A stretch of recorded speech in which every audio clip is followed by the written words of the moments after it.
of our downtown areas. We stand at the epicenter of change, and I'm thrilled to see so many dedicated individuals gathered here today to talk about it. I would especially like to extend, I'm short so I can't see over here, extend a warm welcome to the Honorable Robert Rodriguez, New York State Secretary of State, and express my heartfelt gratitude to both Secretary Rodriguez and Governor Hochul. We are truly honored by your commitment to our community. I'm sorry, I can't see you. I'd like to our community and your unwavering dedication to Western New York.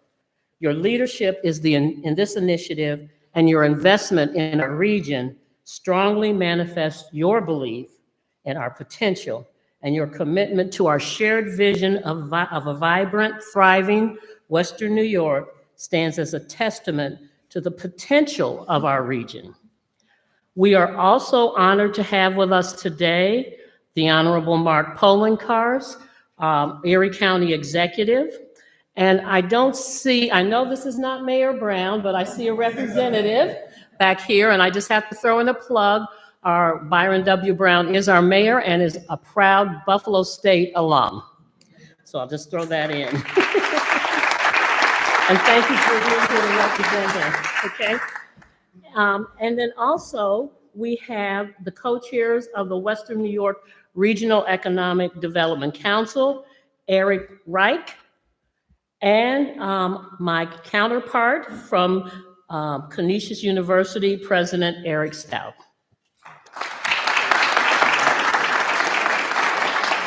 The Downtown Revitalization Initiative is a beacon of hope for our municipalities.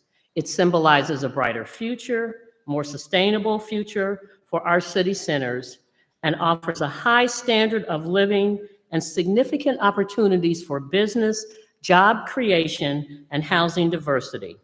Now, this initiative is just not about rebuilding post-COVID, but it's also about achieving new New York State goals that are very ambitious goals for climate change.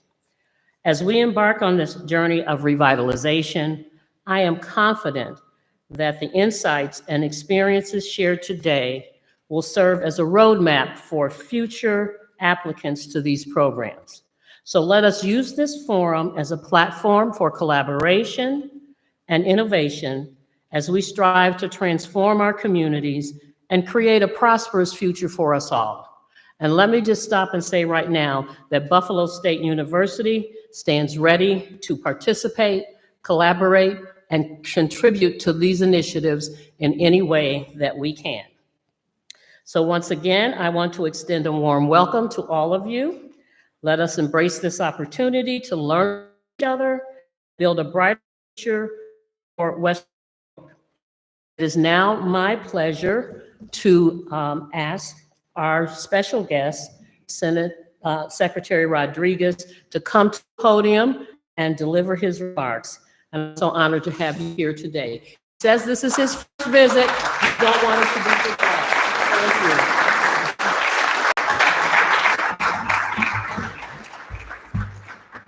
Good afternoon. It's an honor to be here with you today, and we're thrilled to kick off our statewide tour promoting the Downtown Revitalization Initiative and our New York Forward programs right here in Western New York.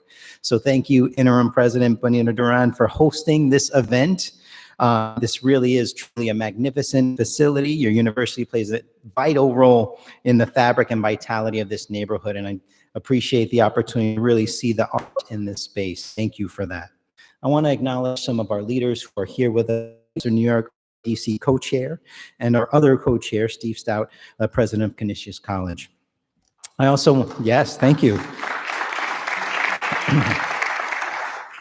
And I would be remiss if I didn't acknowledge and recognize Bonnie Luckwood, the Western New York director for the governor, because when I'm not around, she is the person who gets all the requests. So you need to know Bonnie as well. And thank you all for participating and everyone for attending this forum, which is important to making sure that we have future applicants and awardees, as well as for the future of these two programs. So I want to thank, in particular, all of our panelists who took the time out of their busy days and schedules to help tell their stories, to help inform and hopefully improve future applications. It's rare when we get an opportunity to bring together so many different community, municipal leaders and stakeholders from so many different DRI and New York Forward communities to hear from one another. And we find ourselves at a really critical junction in the history and evolution of these programs. For those who have been keeping count, we're into our 7th round of the Downtown Revitalization Initiative, DRI, and our 2nd round of New York Forward. So we've created a critical mass of downtowns in every region of the state. 122 communities have been served, $1 billion either committed or deployed, and over 65 projects underway here in Western New York. So it's amazing what we have going so far, and we want to continue that because we really need to hear from you. Which are the next round of communities for this upcoming round of DRI and New York Forward? So these programs, they have proven to be resilient and adaptable. I think we all saw during COVID the challenges. We certainly saw a few curveballs, but our DRI communities rose to the challenge by focusing on supporting existing small businesses, by building new housing and creating safe, enjoyable, and accessible streetscapes and public spaces. Those are the formula, those are the components that make for a true downtown revitalization. And we did that in the face of cost overruns, supply chain issues, construction slowdowns, and we're in the process of bouncing back and getting those projects done. So we've got 20 done, and the rest of them are either in construction or in design. So those projects are moving. The Department of State and New York Forward have focused on revitalizing smaller cities and smaller communities to really make sure that there's a robust system of technical assistance and capacity building to help our awardees and our applicants and our communities all across to be able to participate in revitalization. It's not one size fits all, and we certainly know that each community needs a specific amount of attention to be able to take their vision across the finish line. So in addition to creating vibrant downtowns and economic development opportunities, the DRI and New York Forward programs also do housing. It's community-driven housing. And the state has been very clear about the challenges around housing. We are certainly in a housing crisis. The governor's pro-housing community program has focused on doing much of what DRIs have shown that we can do. We're incentivizing local communities to develop housing in their communities. And to date, DRI has produced 3,500 units of housing across the state in partnership with our communities. So there's more coming online this year in DRI and New York Forward, and we think that this program helps recognize that the availability and affordability of housing is what helps promote economic development, quality of life, and socioeconomic equity. That's how we're able to do it. And we're going to take this on a larger scale if you have all been following our budget agreement yesterday. So let me take that concept and make it a little bit more salient. Let's look a little bit about what's happening right here across the Kensington to the Broadway Fillmore DRI. Over there, you'll see at 950 Broadway, and just to refresh memories, Broadway Fillmore was part of our 5th round of DRI, so not that long ago, considering we're just awarding 7. And in that time period, we've been able to create a mixed-use amalgam of 28 units of affordable housing and a free Head Start program for 55 families in the community on the site of the former Eckhart's department store, which is an icon if you're in that area and remember that building that sat vacant for more than 20 years. So it is our success story for Broadway Fillmore.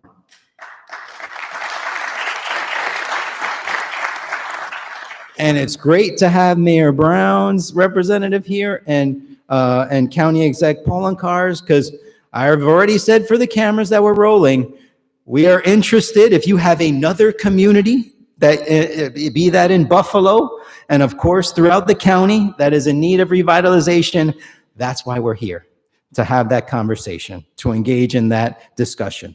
So plans are in the works, in addition, as you'll hear, to look at indoor agriculture as part of our downtown revitalization initiatives mix. So there are exciting things that happen in DRIs. It is never a one-size-fits-all cookie-cutter combination. Our communities deserve better. They look at what communities need and want. They look at the local assets, and they certainly incorporate our plans for the future with respect to climate change and resiliency. So I'm confident that our newest and future DRI and New York Forward communities will be able to do the housing, meet for our climate change challenges, as well as make sure that we create opportunities for housing at all the price points in all of our locations. But we have to take stock of our past and present successes. We also have to look to the future for what we can do. And that's really what this is about. Looking towards the making sure we have a quality pipeline of applications and quality projects into the future. So let me conclude by saying that this forum serves an even broader purpose.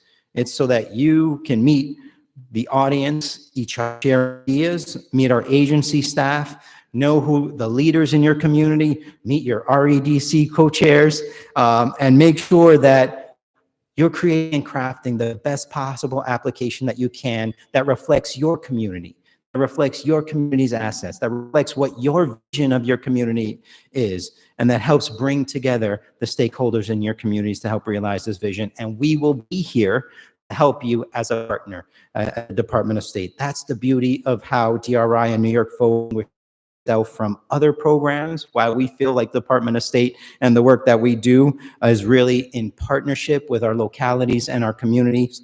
And that's what makes DRI and New York Forward successful. So the goal here, to learn from each other.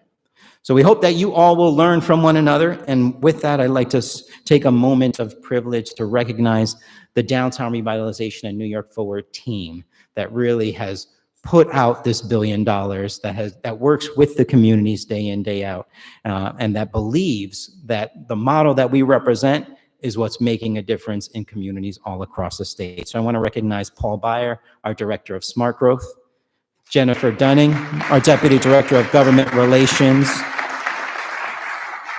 Ben Bedell, our Revitalization Specialist, Angela Capel, our Revitalization Specialist, and last but certainly not least, our Deputy Secretary for the Office of Planning, Development, and Community Infrastructure, who manages Downtown Revitalization, New York Forward, and a whole host of other programs that encompass our ability to invest in infrastructure across our communities. Keisha Santiago. So it's my pleasure to introduce the county exec, Mark Poloncarz, and I've already given him homework. I've already said, how many more communities can you find for Western New York and in Erie County that we can invest in, either big or small, with DRI or New York Forward? And he's been such a delightful partner. We could not have gotten to this point, certainly not with what we're doing at Broadway Fillmore, without his support and his help. And he's just been one of the most fabulous partners that we could ask for in Western New York. So Mark, I turn it over to you. The floor is yours.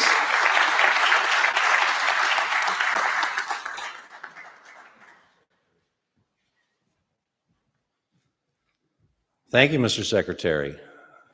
See, what you need to understand is Erie County is 3 cities, 25 towns, 16 villages, too many hamlets to name, and is geographically the same size as the state of Rhode Island. We will have many applicants. And that's on top of the applicants who've received substantial funding just in the last few years. You've heard about the $10 million for the city of Buffalo and Broadway Fillmore, but as was announced just recently by the governor, $10 million for the city of Tonawanda and the incredible work that's being done there. $4.5 million for the village of Lancaster.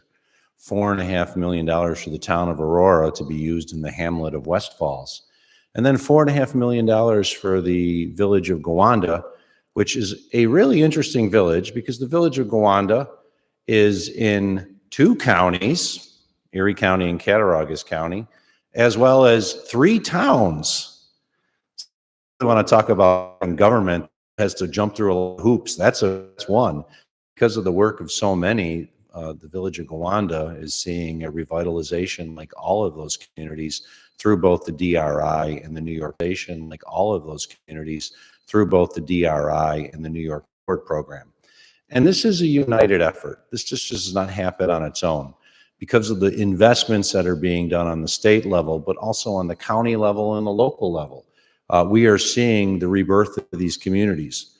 One thing that we know in county government through our Department of Environment and Planning, and we are joined by our Commissioner, Dan Castle, the Deputy Commissioner, Thomas Baines, who you'll hear from later, is that you cannot have a strong county unless you have a strong village center, town center, city centers across the entire community. The villages in our rural areas have different needs than the areas in the city of Buffalo. But as we know, so goes each portion of the county, as goes the entire county, as goes the entire region. And that's why for years we've come together, not only county government, but the cities, the towns, working with the state through the regional economic development councils, and to put forth basically our best foot forward. We think about where this community was 20 years ago, 40 years ago, where when people thought the city of Buffalo, my hometown of the city of Lackawanna, Erie County was a dead community. There used to be a billboard on the side of Bethlehem Steel that said, when the last resident leaves, turn out the lights. That's the old Buffalo. That's the old Erie County, in which we hoped for silver bullet projects of hundreds of millions or more to come in and save us, when we realized there was no silver bullet. There was no Lone Ranger coming in on his horse, or, as I have to explain now because people don't even know who the Lone Ranger is, Batman riding in his Batmobile. It was us. It was us coming together and saying, how can we do a better job to ensure a better future for all? And the proof is in the pudding. You see in our community now, our population is increasing. We have the lowest tax rate we've ever had as a county.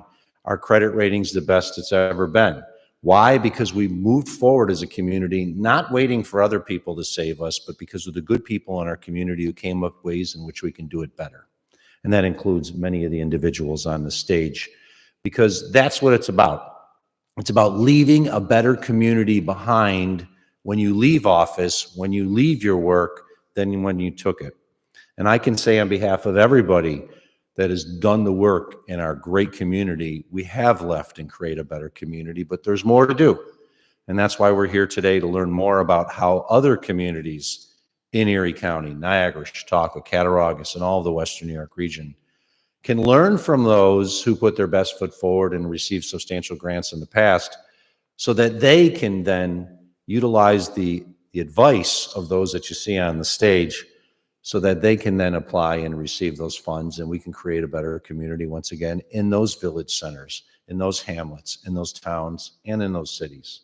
So on behalf of the people of Erie County, I want to thank Governor Hochul for continued commitment to ensuring that not just communities in Western New York, but across New York State do see their best days.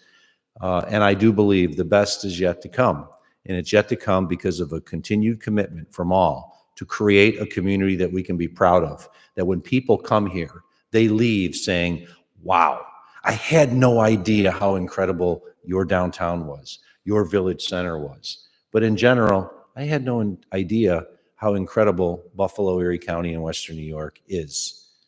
And when they leave here now, they do know. That's because of the work of everyone here.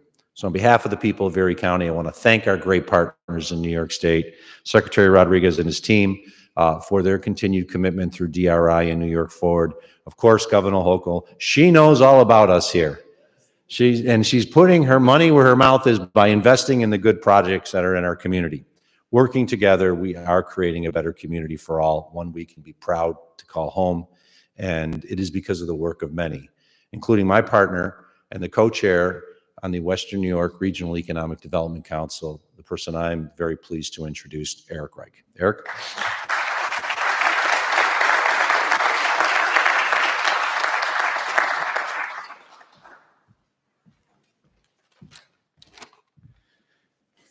Good afternoon, and thank you to the county executive for such a wonderful introduction. Welcome, everyone, to today's forum. My name is Eric Reich. I'm the co-chair of the Western New York Regional Economic Development Council, and I couldn't be more excited to start the DRI and New York Forward process with all of you. I'd also like to thank the Secretary of State for taking the time to come to Western New York personally today to meet with some of you, and certainly for the mayor sending his representatives and for the county executive to be here as well, both of which have been instrumental in helping communities in both the application and implementation phases. So thank you for your continued assistance. Steve and I would also like to thank everyone in the Western New York Regional Office, led by Karen Utz and Aaron Carraro, who provides considerable assistance in helping us evaluate all of these applications. And the work is significant, so thank you both. Of all the investments made by the REDC, I think the DRI and New York Forward programs are certainly not the most money, but I believe that they are among the most highest when you look at return. After many years of studying the impact of economic development in the state, the regional councils have come to a simple conclusion, and that is that communities that offer a sense of place attract businesses, which creates jobs, and those jobs create more vibrant communities, which in turn encourage even more business activity. It's the kind of flywheel that is equally beneficial to accelerate growing towns as it is jumpstarting stalled communities. The emphasis on downtowns is intentional and important. The sense of place is most intense in walkable strips of urban fabric that can offer services, amenities, and entertainment in a tight geography. Businesses want to be where the quality of life is highest, and in today's world, that means density for both retail and residential. Here in Western New York, we are blessed with so many cities and towns of intact fabric as a downtown that have so much potential and can just use a creative jolt. I've often said that the local ideation efforts of the DRI and New York Forward is where most of the value resides. Having towns dreaming and brainstorming of what they would do with this type of capital starts conversations about the future of these communities. Town leaders start collaborating with planners who devise options and ideas. Roads are envisioned to be more livable. Public spaces are defined. They engage the private sector to invest in residential and services, and then you really have something of high quality to present. The competition of the presentations is lively and intense, but worthwhile no matter the outcome. In fact, I'm not sure I can think of any community who has won a DRI grant without having first entered and lost. The process itself is valuable and is instructive to help fine-tune each municipality's vision until it's ready to win. But more importantly, it has spent enough time planning so when it does win, everyone involved is ready to act. It's a transformational process that helps further develop the kinds of communities where people want to work and live, all while creating jobs and a sense of place. None of it is by accident or coincidence. It's among the core strategies of this great governor as we continue to be appreciative of her support. To all of you here, please absorb as much as you can today. I can't wait to review these applications, and I hope to see you soon with ideas about how your town and our region can be even more prosperous and sustainable. And now I'd like to introduce my esteemed co-chair, Steve Stout, for his comments.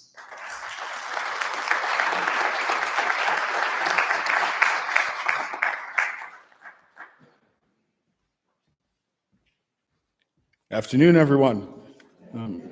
Allow me to also echo my welcome to Western New York, and thanks to Secretary Rodriguez, to Governor Hochul, to County Executive Mark Polenkars, and to the Mayor's office, Mayor Brown's office, for their support and for them being here today, and for sending their representatives to partake in this forum and to encourage our communities to continue to strive to be ever more for our residents, for our communities, and also thanks to Karen and Aaron. Eric wasn't joking when he talked about all the work that goes into making these programs possible. So thank you for all that you do to keep the REDC running on track, because goodness knows Eric and I couldn't do it. Buffalo and Western New York is one of the fastest growing regions and cities in the country. And we, in many ways, are the hottest place to be in America right now. And it's not simply because we were at the center of our solar system last week. It is because of all of the great work in so many of our communities here in Western New York. So it's good to see so many people in attendance today to engage in these important conversations about how we move forward. I joined the REDC as co-chair almost exactly a year ago. So in many ways, I'm still the new kid on the block, so I don't know what I'm saying. But since I've had the opportunity to be part of the REDC and to learn about the DRI and the New York Forward process, there are a couple of things I can say unequivocally and without a doubt. It's a program, they are programs that have had an immediate and important impact on our communities.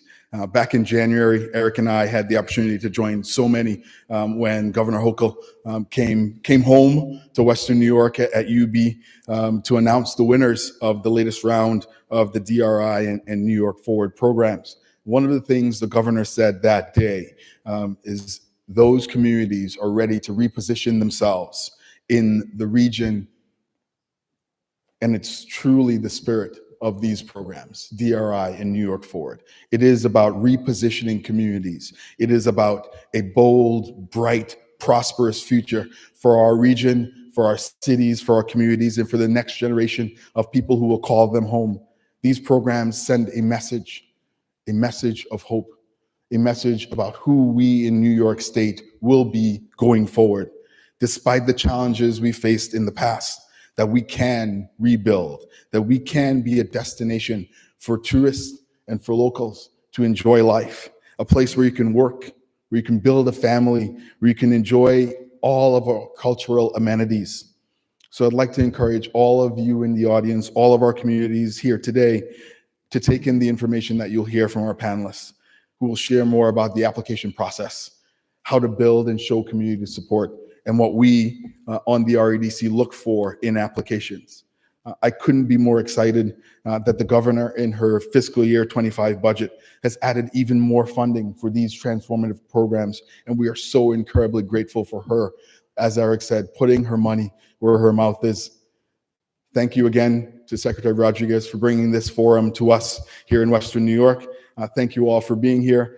I am now honored to welcome Paul Byer from the Department of State, the Director of Smart Growth, to share the next remarks. Thank you. Have a wonderful day.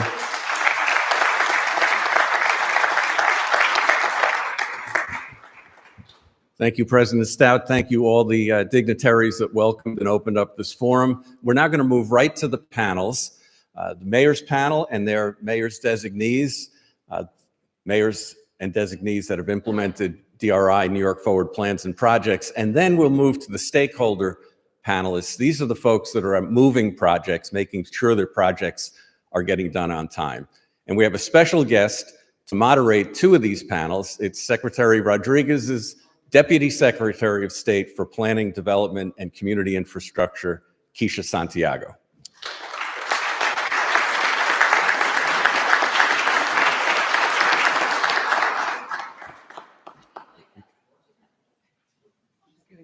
She gets a special mic, a lapel mic.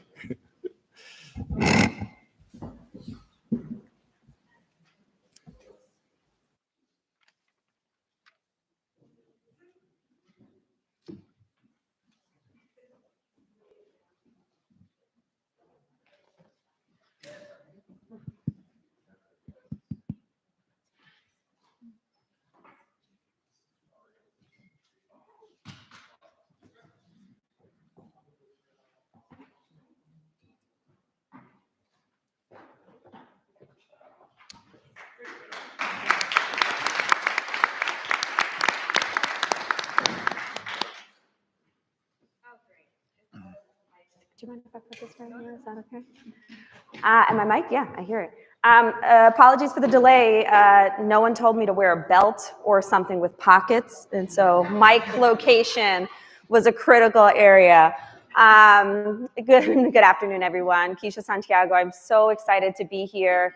This is my fun part of the world because this program means so much to me and really has. I recall when the program was first conceived, and I've actually been with the DRI in some ways from its very beginning. And at the time, folks said, oh, well, there's a program that's similar to that and this agency, and there's a program that's similar to that part at another agency. And we all know in local government, you don't have the time to run around to all of the different agencies when you're just trying to get stuff done. And so it has long been Governor Hochul's one of her favorite programs because she has always been so focused on not only getting things done, but trying to bring state government more directly to local governments.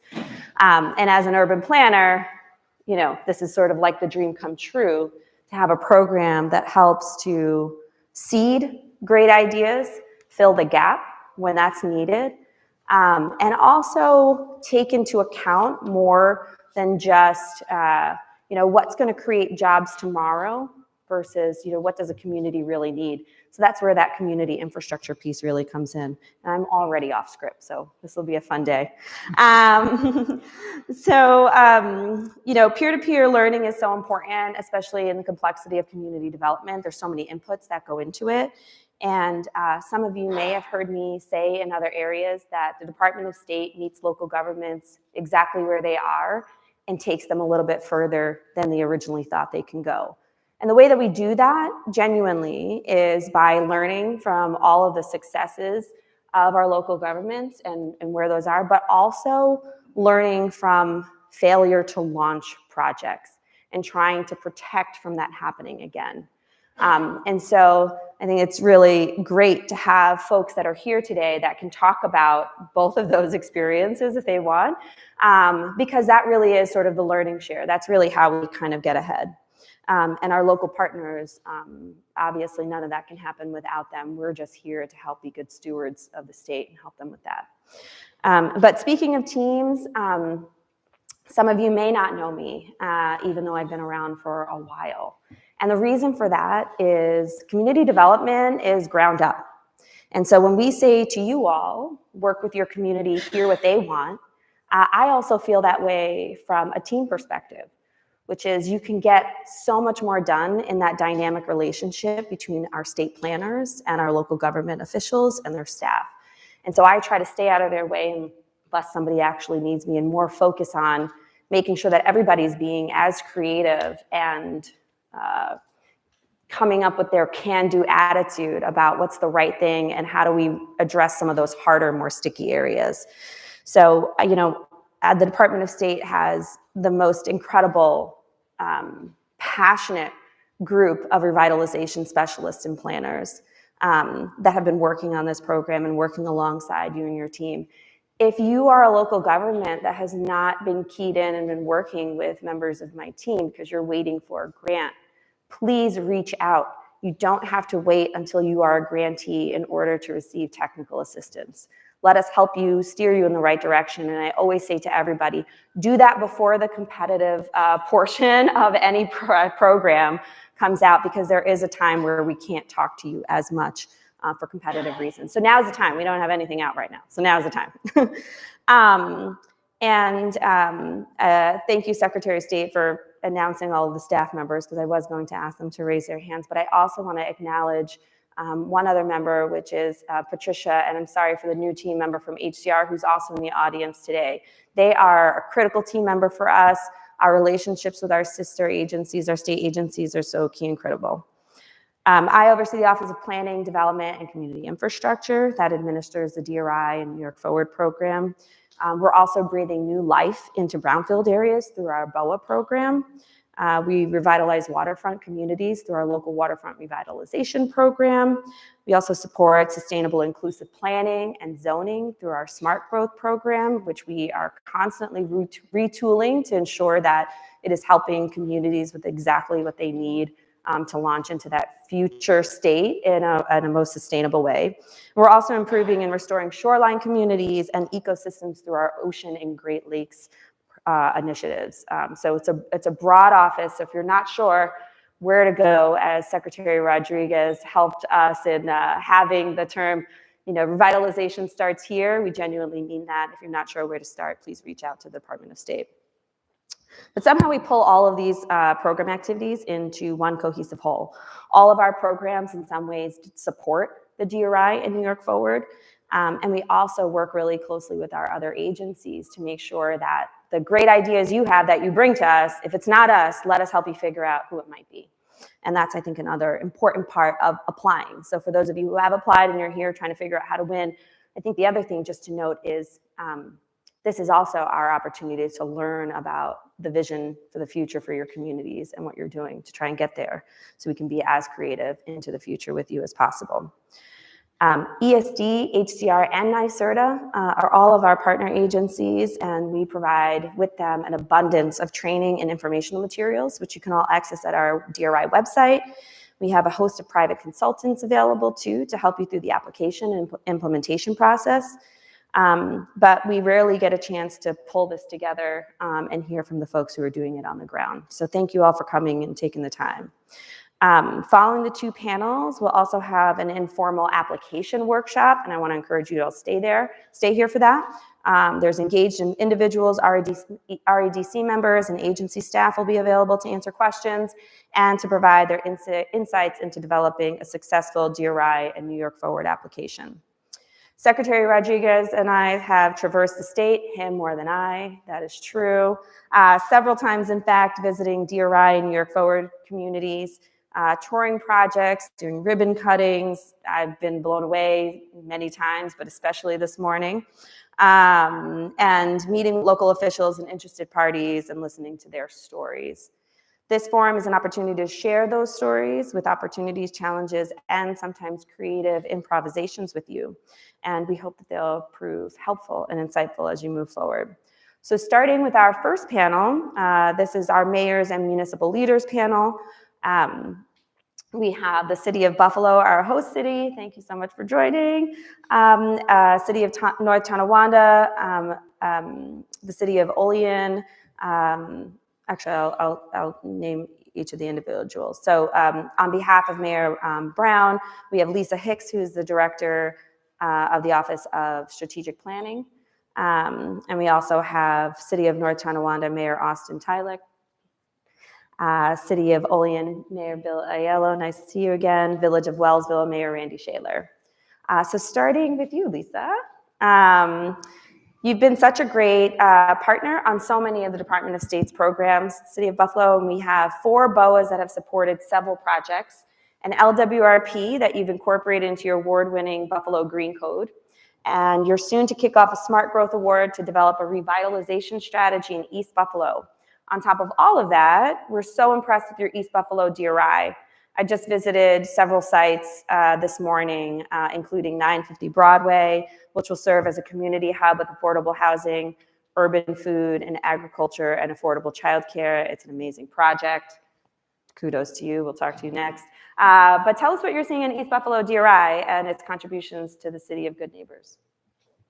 Good afternoon, everyone. Thank you so much for having me. And Mayor Brown sends his regrets for not being here today.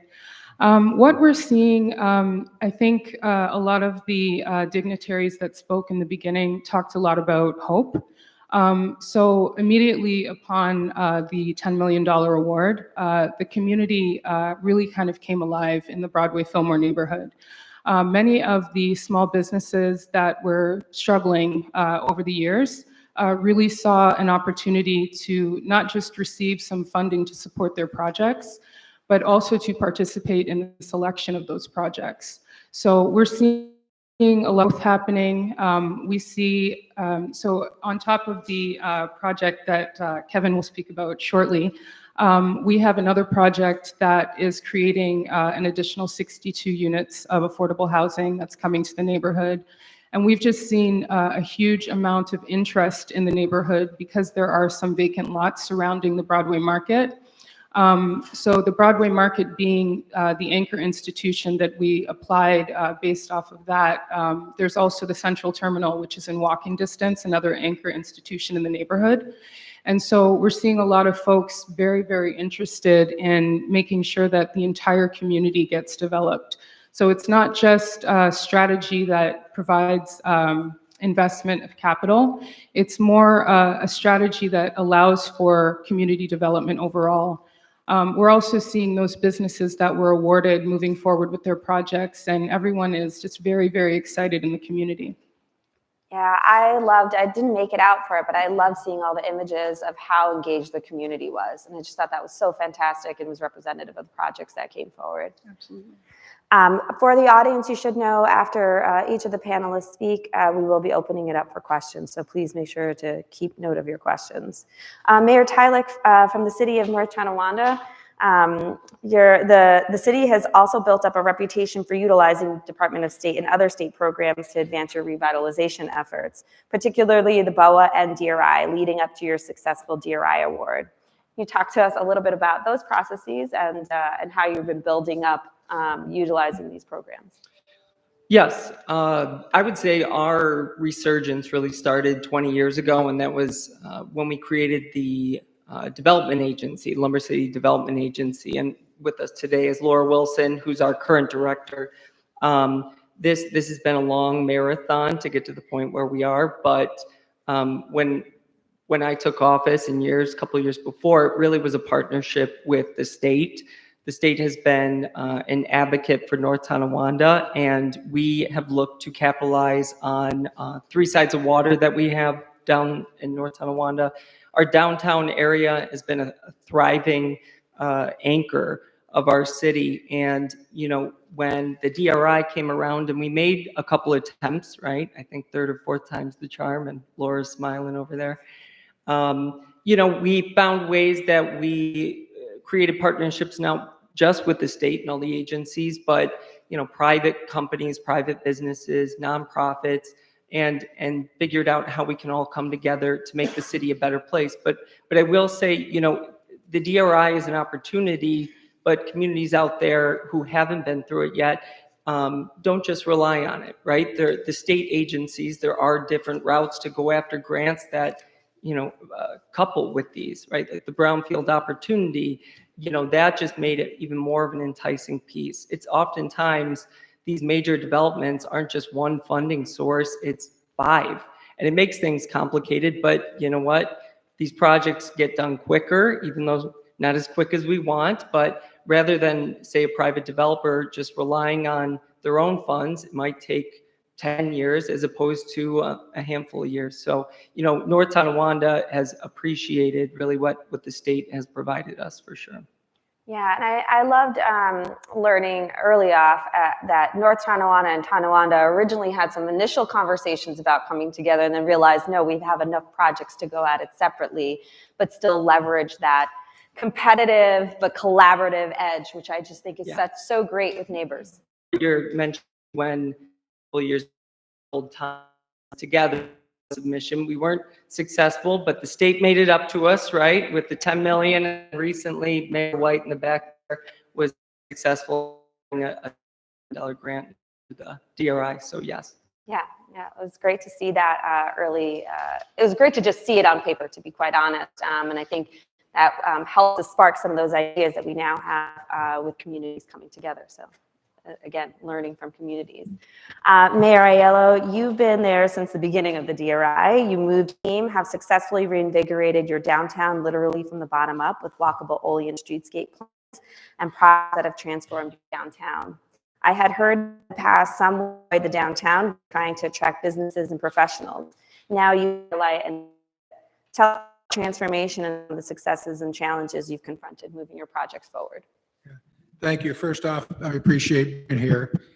And but the revitalization of our downtown area started from my predecessor, and they were successful in getting the TIGR grant, and that put several $1 million on Union Street. But to back up on that, we had our community telling us that we have to do something.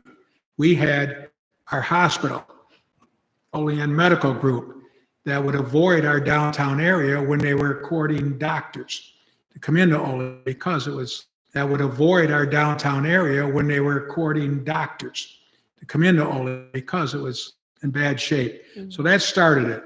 And then once we got to the Downtown Revitalization Initiative, which I think we were in round 2 getting that. So we've been very fortunate. And I've been looking at, I have some figures here, and I just want to throw this one out to you, that through the various state agencies, Olean has been the recipient of over $46 million. So that's huge. So, we completed projects in the historic Manufacturers Hanover building. This is a bank building that was empty for over 25 years. And we had a private developer come in and renovate that to now it has 26 market rate apartments in it and commercial space for the downtown. That was a $2 million project that was on the DRI. We had our 4 Mile brewery expand so that they now produce canned beer and that's been a nice addition there.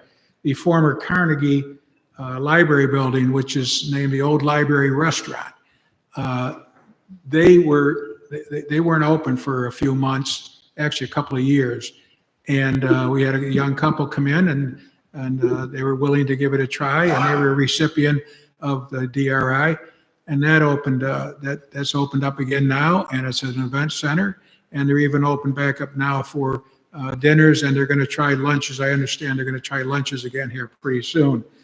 We created Downtown Revitalization Rehabilitation Fund. We put $600,000 into that, where businesses along in the specified area could seek grants to help to improve their businesses. North Union Streetscape, we got another $900,000 into that, which that gave us additional lighting, street banners, more beautification work, sidewalk replacement, things like that. Improvement of South Union Street Gateway, that's going to be what we're going to call that is walkable Olean 4, and that's going to be going to bid pretty soon. We also have improvements of walkable Olean 3, which was that has gone out to bid, and we selected a contractor for that, and that'll be on what we call State Street. That'll continue from 417 and 16 cross. 16 is our street on North. It's our main. So that east to a bridge there, and we'll have same situation as we do with the other walkable wide side multi-use there. And we have many trails in the city, and what our goal is to connect all trails to be a true walkable community. One of the highlights, which I think it is we were able to work with the African American Cultural Center to find them a permanent home. We have that in the downtown area. That is a big plus. And we had improvements to one of our parks, Oak Hill Park. This is a park that we put a dog park in it. We had a theater group that worked off of a cement pad, and we were able to put up a new stage. It's a covered stage now, and we look forward to having many, many events there. But we've been so fortunate to have all these things. But yes, COVID hit when a lot of these were going forward. So some of the projects now we have to put city money into. And I have a very progressive common council, and they are okay with that. They want to see these projects work. So they're willing to put the money in necessary so we can complete these projects. The downfalls was COVID years, price increases, very few bidders on our project. We had, I think the one we just let out, we had 2 bidders, and they both came in way over budget. So we actually had 4 alternates that we may not be able to do, or our common council is considering funding them. So Olean's been very fortunate. one of the key issues is that we had I call him a champion of the city, Jeff Belt, who owns Soul Epoxy. He's a former co-chair of the Empire State Development. But he's been our champion. He is there all the time. His company is very gracious to the city, and he was one of the individuals who put together with others the CEO Alliance. This group is all of our business leaders and our industry leaders. They guide us. When they talk to me and say, "Hey, this is something we need," I take it to heart because these are the people that know. And the other important thing is I just want to throw out to everybody is make sure you get your public involved. Okay? Make sure you have those meetings with the public and make sure, and don't leave out the students. So you need to have that representation too. We have Jamestown Community College, Cattaraugus campus in Olean, plus St. Bonaventure University is just outside of Olean.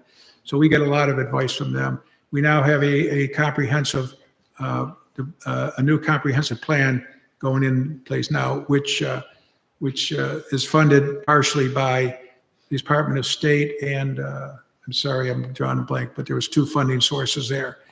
And the team I put together for that included representatives of St. Bonaventure University, representatives of Jamestown Community College, representatives of our business district, Olean General Hospital. So we got a very good group represented there. And they just went out, they went yesterday before we had a meeting last night. And the team that we hired to guide us, they went to the high school and met with the government classes all morning long.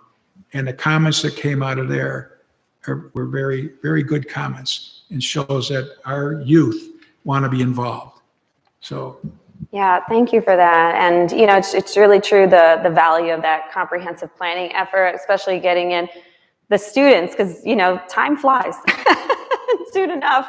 They are the ones, and Empire State Development Corporation was the partner in helping to fund that comprehensive plan with Department of State. So thank you so much for those remarks. Mayor Shaler, I'm always amazed by the power of a few committed civic leaders to drive and lead a community revitalization effort. You're a New York Forward first round winner. This program was created specifically for smaller communities, neighborhoods, and rural communities like yours. And your community had to be resourceful in advancing your New York Forward application and implementing your successful award. With limited staff, can you share who you relied on to carry that out on the day-to-day?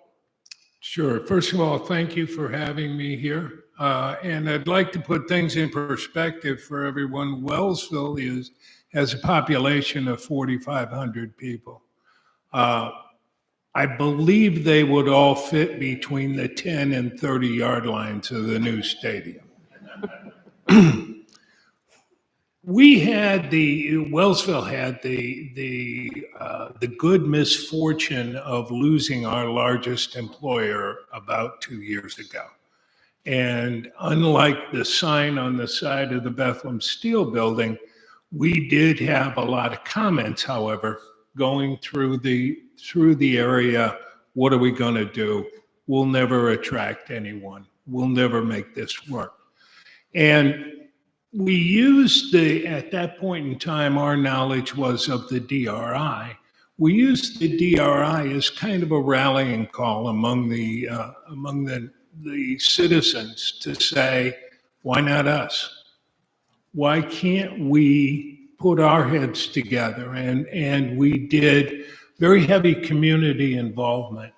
The part of the question was, what resources did we use? We relied on the state a lot, okay, on individuals from the state, not as much as we did once we were awarded, certainly. But we did have, and we put together, and I would recommend this to anyone who doesn't have this, we put together an economic development board. And that was simply citizens and business owners in the community, and we extended it beyond the village because our economy goes with the town or beyond the village lines, if you will. But we extended that board beyond the village, and we got those people involved. And again, once we started to have the community meetings and hear some of the ideas that people had, and turn around some of the attitudes from the turn the lights out because no one's here, everyone got energized, and that's pretty much where the resources came from. They came from the community. Yeah.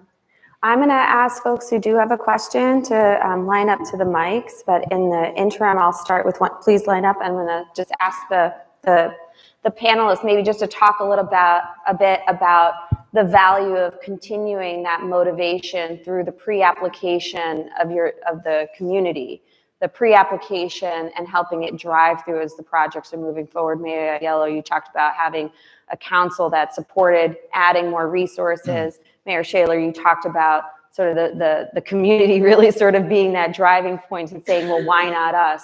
And that is really something that we look at because it is the community's driving their voice carrying through on the application that tells us these projects are going to move forward, even if there's a change in leadership, because that base community is there and wants that future that they've talked about. Does anybody want to share a little bit about continuing that motivation?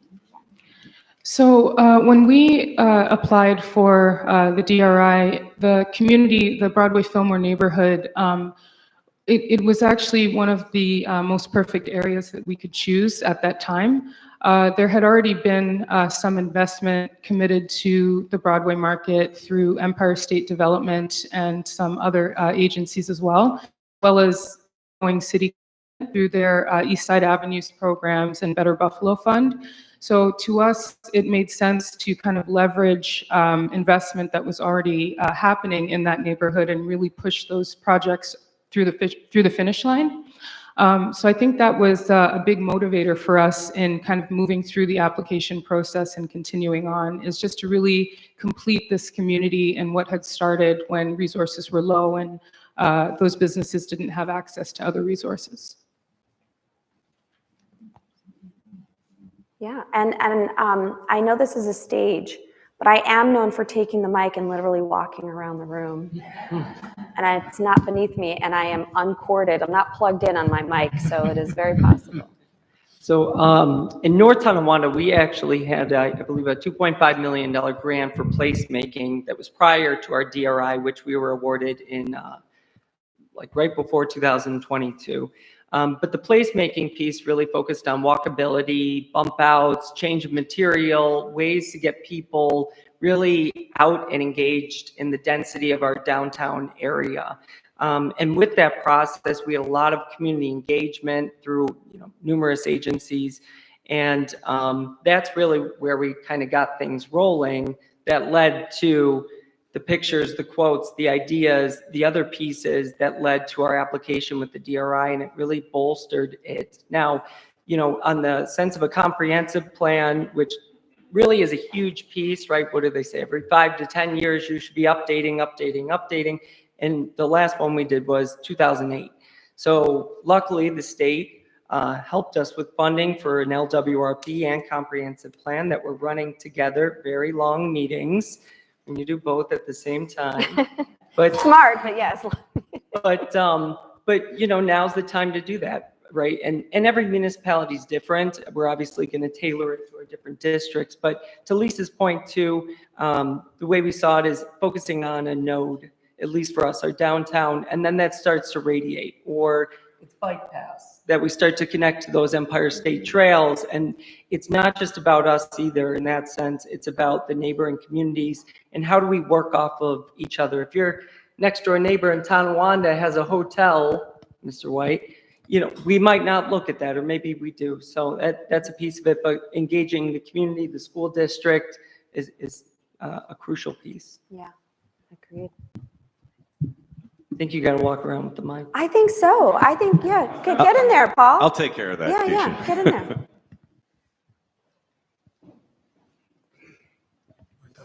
I thought so too. I thought we should make her speak. No. I know. She's leaving because she doesn't want Well, you know, I think one of the things too is when we think about multiple rounds of having applied and not winning successfully, while the program is in fact very competitive, one of the things that we really try to look at too is what are the projects and how readying are they over time?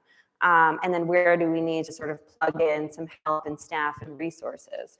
And so I'm wondering, for those of you who did apply more than once and didn't get it in the first round, if you can just speak a little bit about, you know, how that kind of bolstered the next steps or any sort of communication or coordination you might have received from different state agencies after the fact, once you had already put out, you know, this earlier vision of what the community wanted and fine-tuned it over time. I could speak on that. We didn't, you know, we applied on the first round and we did not get it. So what we did is we took a look at that and we took everybody that we could hear a critique from. We listened to them, and they said, well, you know, you didn't score high on this, you didn't score high on that. So we had our team put together, and we took a concerted effort even before the next round was coming out to meet and go over that and say, okay, how can we do it better? Okay, now, one thing you got a picture here is that when we did the Tiger Grant, we took out 5 traffic lights and we put in 5 roundabouts on a street that's less than a mile long. And it was hard to keep the people motivated because there was a faction, I'll say it, when it started out, there was maybe 25 in favor of all these roundabouts to 75 not in favor of them. But we were able to put the project in, and now it's probably 90-10. 90 that like them, 10 that don't. I have a friend of mine who spoke out against roundabouts, and he told me back a while ago, I love them, but I'll never come out and say that in public. But we kept motivated. We kept moving forward. We were able to put together a better product, and we were successful in the second round. So now some of the other things to keep motivated, we've just recently received a grant to extend a trail on Wayne Street. We'll run Wayne from Union Street west, and it's going to tie into a new hotel that was built there 3 years ago. So I used from that up our business district, which is just over 3/4 of a mile. Okay, and plus it's near where the Allegheny River Trail is. So that's a 5.2 mile trail that circles Village of Allegheny and St. Bonaventure University and back into the city. So it was easy to keep that motivated. We have another grant that we recently got. We'll be able to put some EV charging stations in. So that's going to enhance our downtown area. So it's kind of, and there again, I got to give credit to Jeff Belt. He keeps us moving forward with a lot of this stuff, innovation. We want to make Olean where it'll be on that app that says where are the charging stations, so people will get off the highway and visit our downtown district. So we at this point don't have a problem with keeping everybody motivated, and I'm thankful that I have a common council that is very progressive, forward thinking, and that's a lot of it. Mm-hmm. Anyone else? Hi. Yes, please. Okay. Hey, everybody. For the municipal leaders, could you guys speak to, I think there's a misconception that when a community wins, all of a sudden they get this money and they get to go spend it.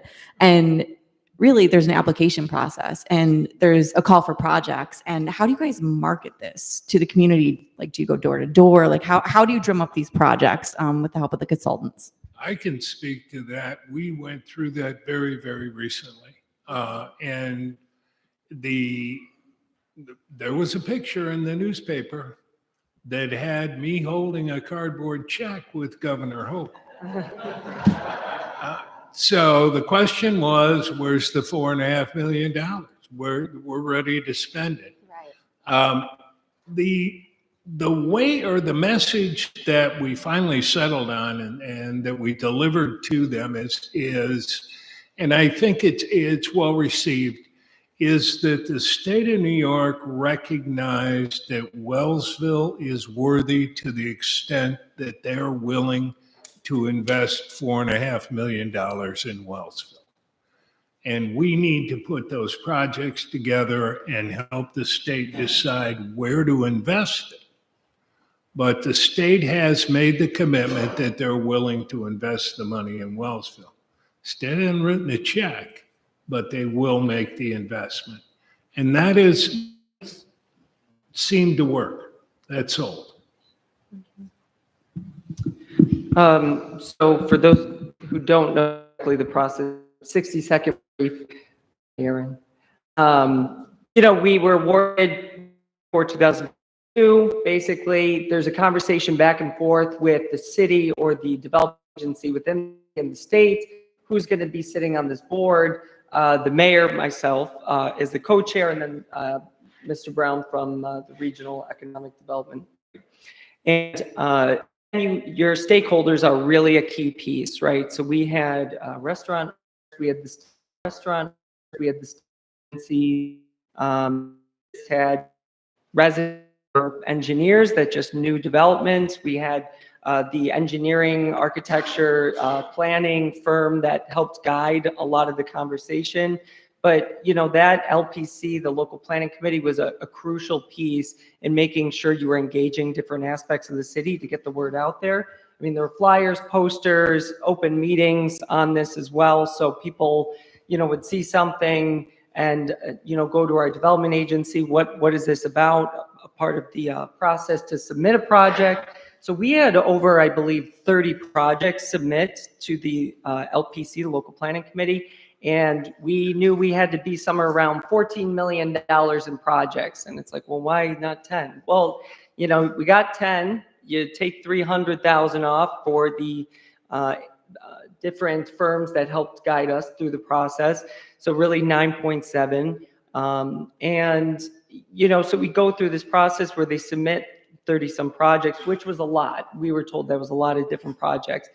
And we interviewed them. So I know everyone's DRI is a little bit different because I've talked to different municipalities. I'm like, wait, that was different. The percentage that could go to private is different, or they incorporated a green aspect or what have you. So, and then upon that, those interviews, we ended up, submitting, I don't know, somewhere around 20 projects, I would say. And even with some of them, there were small ticket items that the state, the agency said, well, we could set aside $600,000 as a proposed project for a commercial property improvement grant.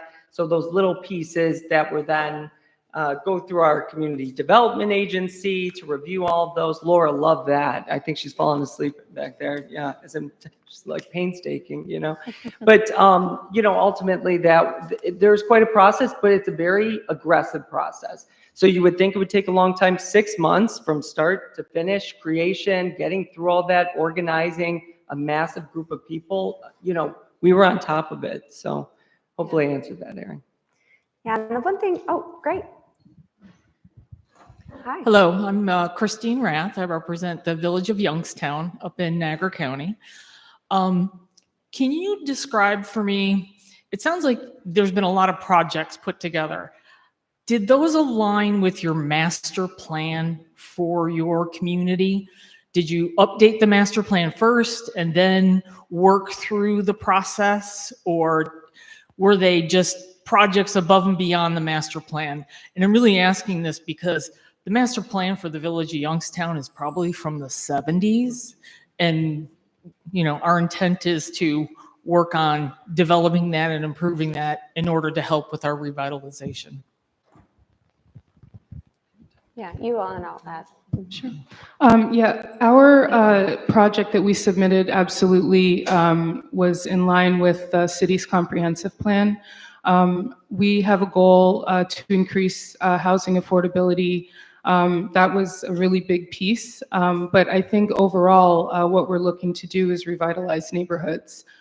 So every project that we looked at had to have some kind of a component that benefited the community overall.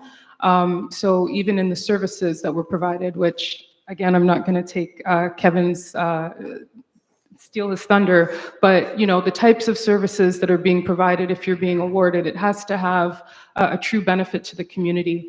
I just wanted to also add to one of the other comments on the local planning committee and something that the city of Buffalo experienced in terms of advertising how the process works. So the community of Broadway Fillmore is very, very diverse. We have a very large New American population. And one of the things we struggled with was creating a local planning committee that was truly reflective of the community so that we could have everyone's voices heard.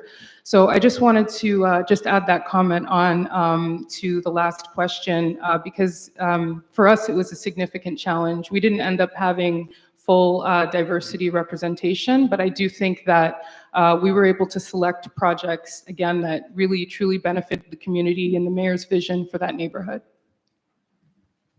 With the city of Olean, we had a comprehensive development plan that ran, it expires here in '25, and we're in the process now of doing a new one. But a lot of the things we did for the DRI was in our comprehensive development plan. So, and just a comment on that big check, I did take it to the bank. They wouldn't let me cash it, so. Just really quickly, because it is a good question on sort of sequencing, and comprehensive plans can take a long time, rezonings can take a long time, and we are very well aware at the state that a lot of communities have not updated either in a very long time. Ideally, right, we would structure it that way, but oftentimes revitalization just can't wait, and we need to take advantage of the opportunities that are in front of us. And so that is one of the values too of that planning effort. That's a part of the DRI, because oftentimes that vision gets a little bit coalesced, the projects are lining up, and then a lot of communities can actually then take that as almost their pre-comprehensive planning effort. Our main goal, however, is to make sure that projects that are identified and awarded can actually get through and get done. And so our real challenge point is usually when the zoning doesn't match up.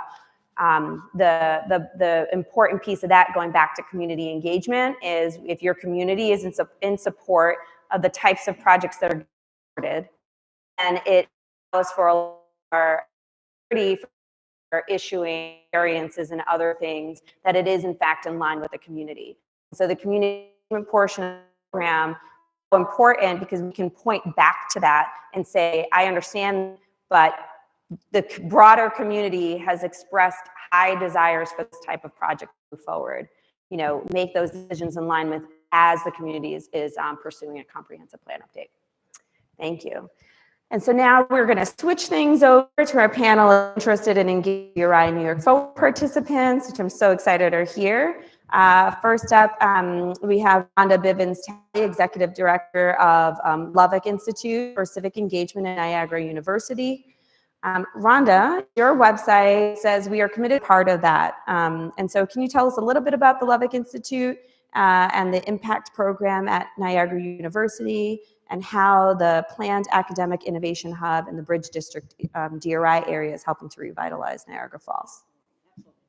So first of all, thank you very much for the invitation to be here today and to be able to talk to this development that's happening in the city of Niagara Falls. We're very excited about what's happening.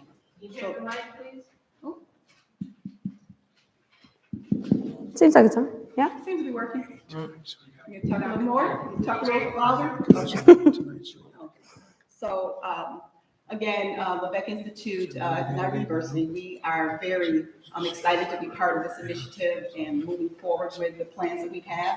So when we talk about the mission, we talk about the Vincentian mission, it's really about giving back to the community and being immersed in the community and making that systemic change that we were talking about. And we're doing that through education, research, workforce development, and also using our students to be a big part of what we're doing and developing. So when you talk about the Office of Impact, it all goes together.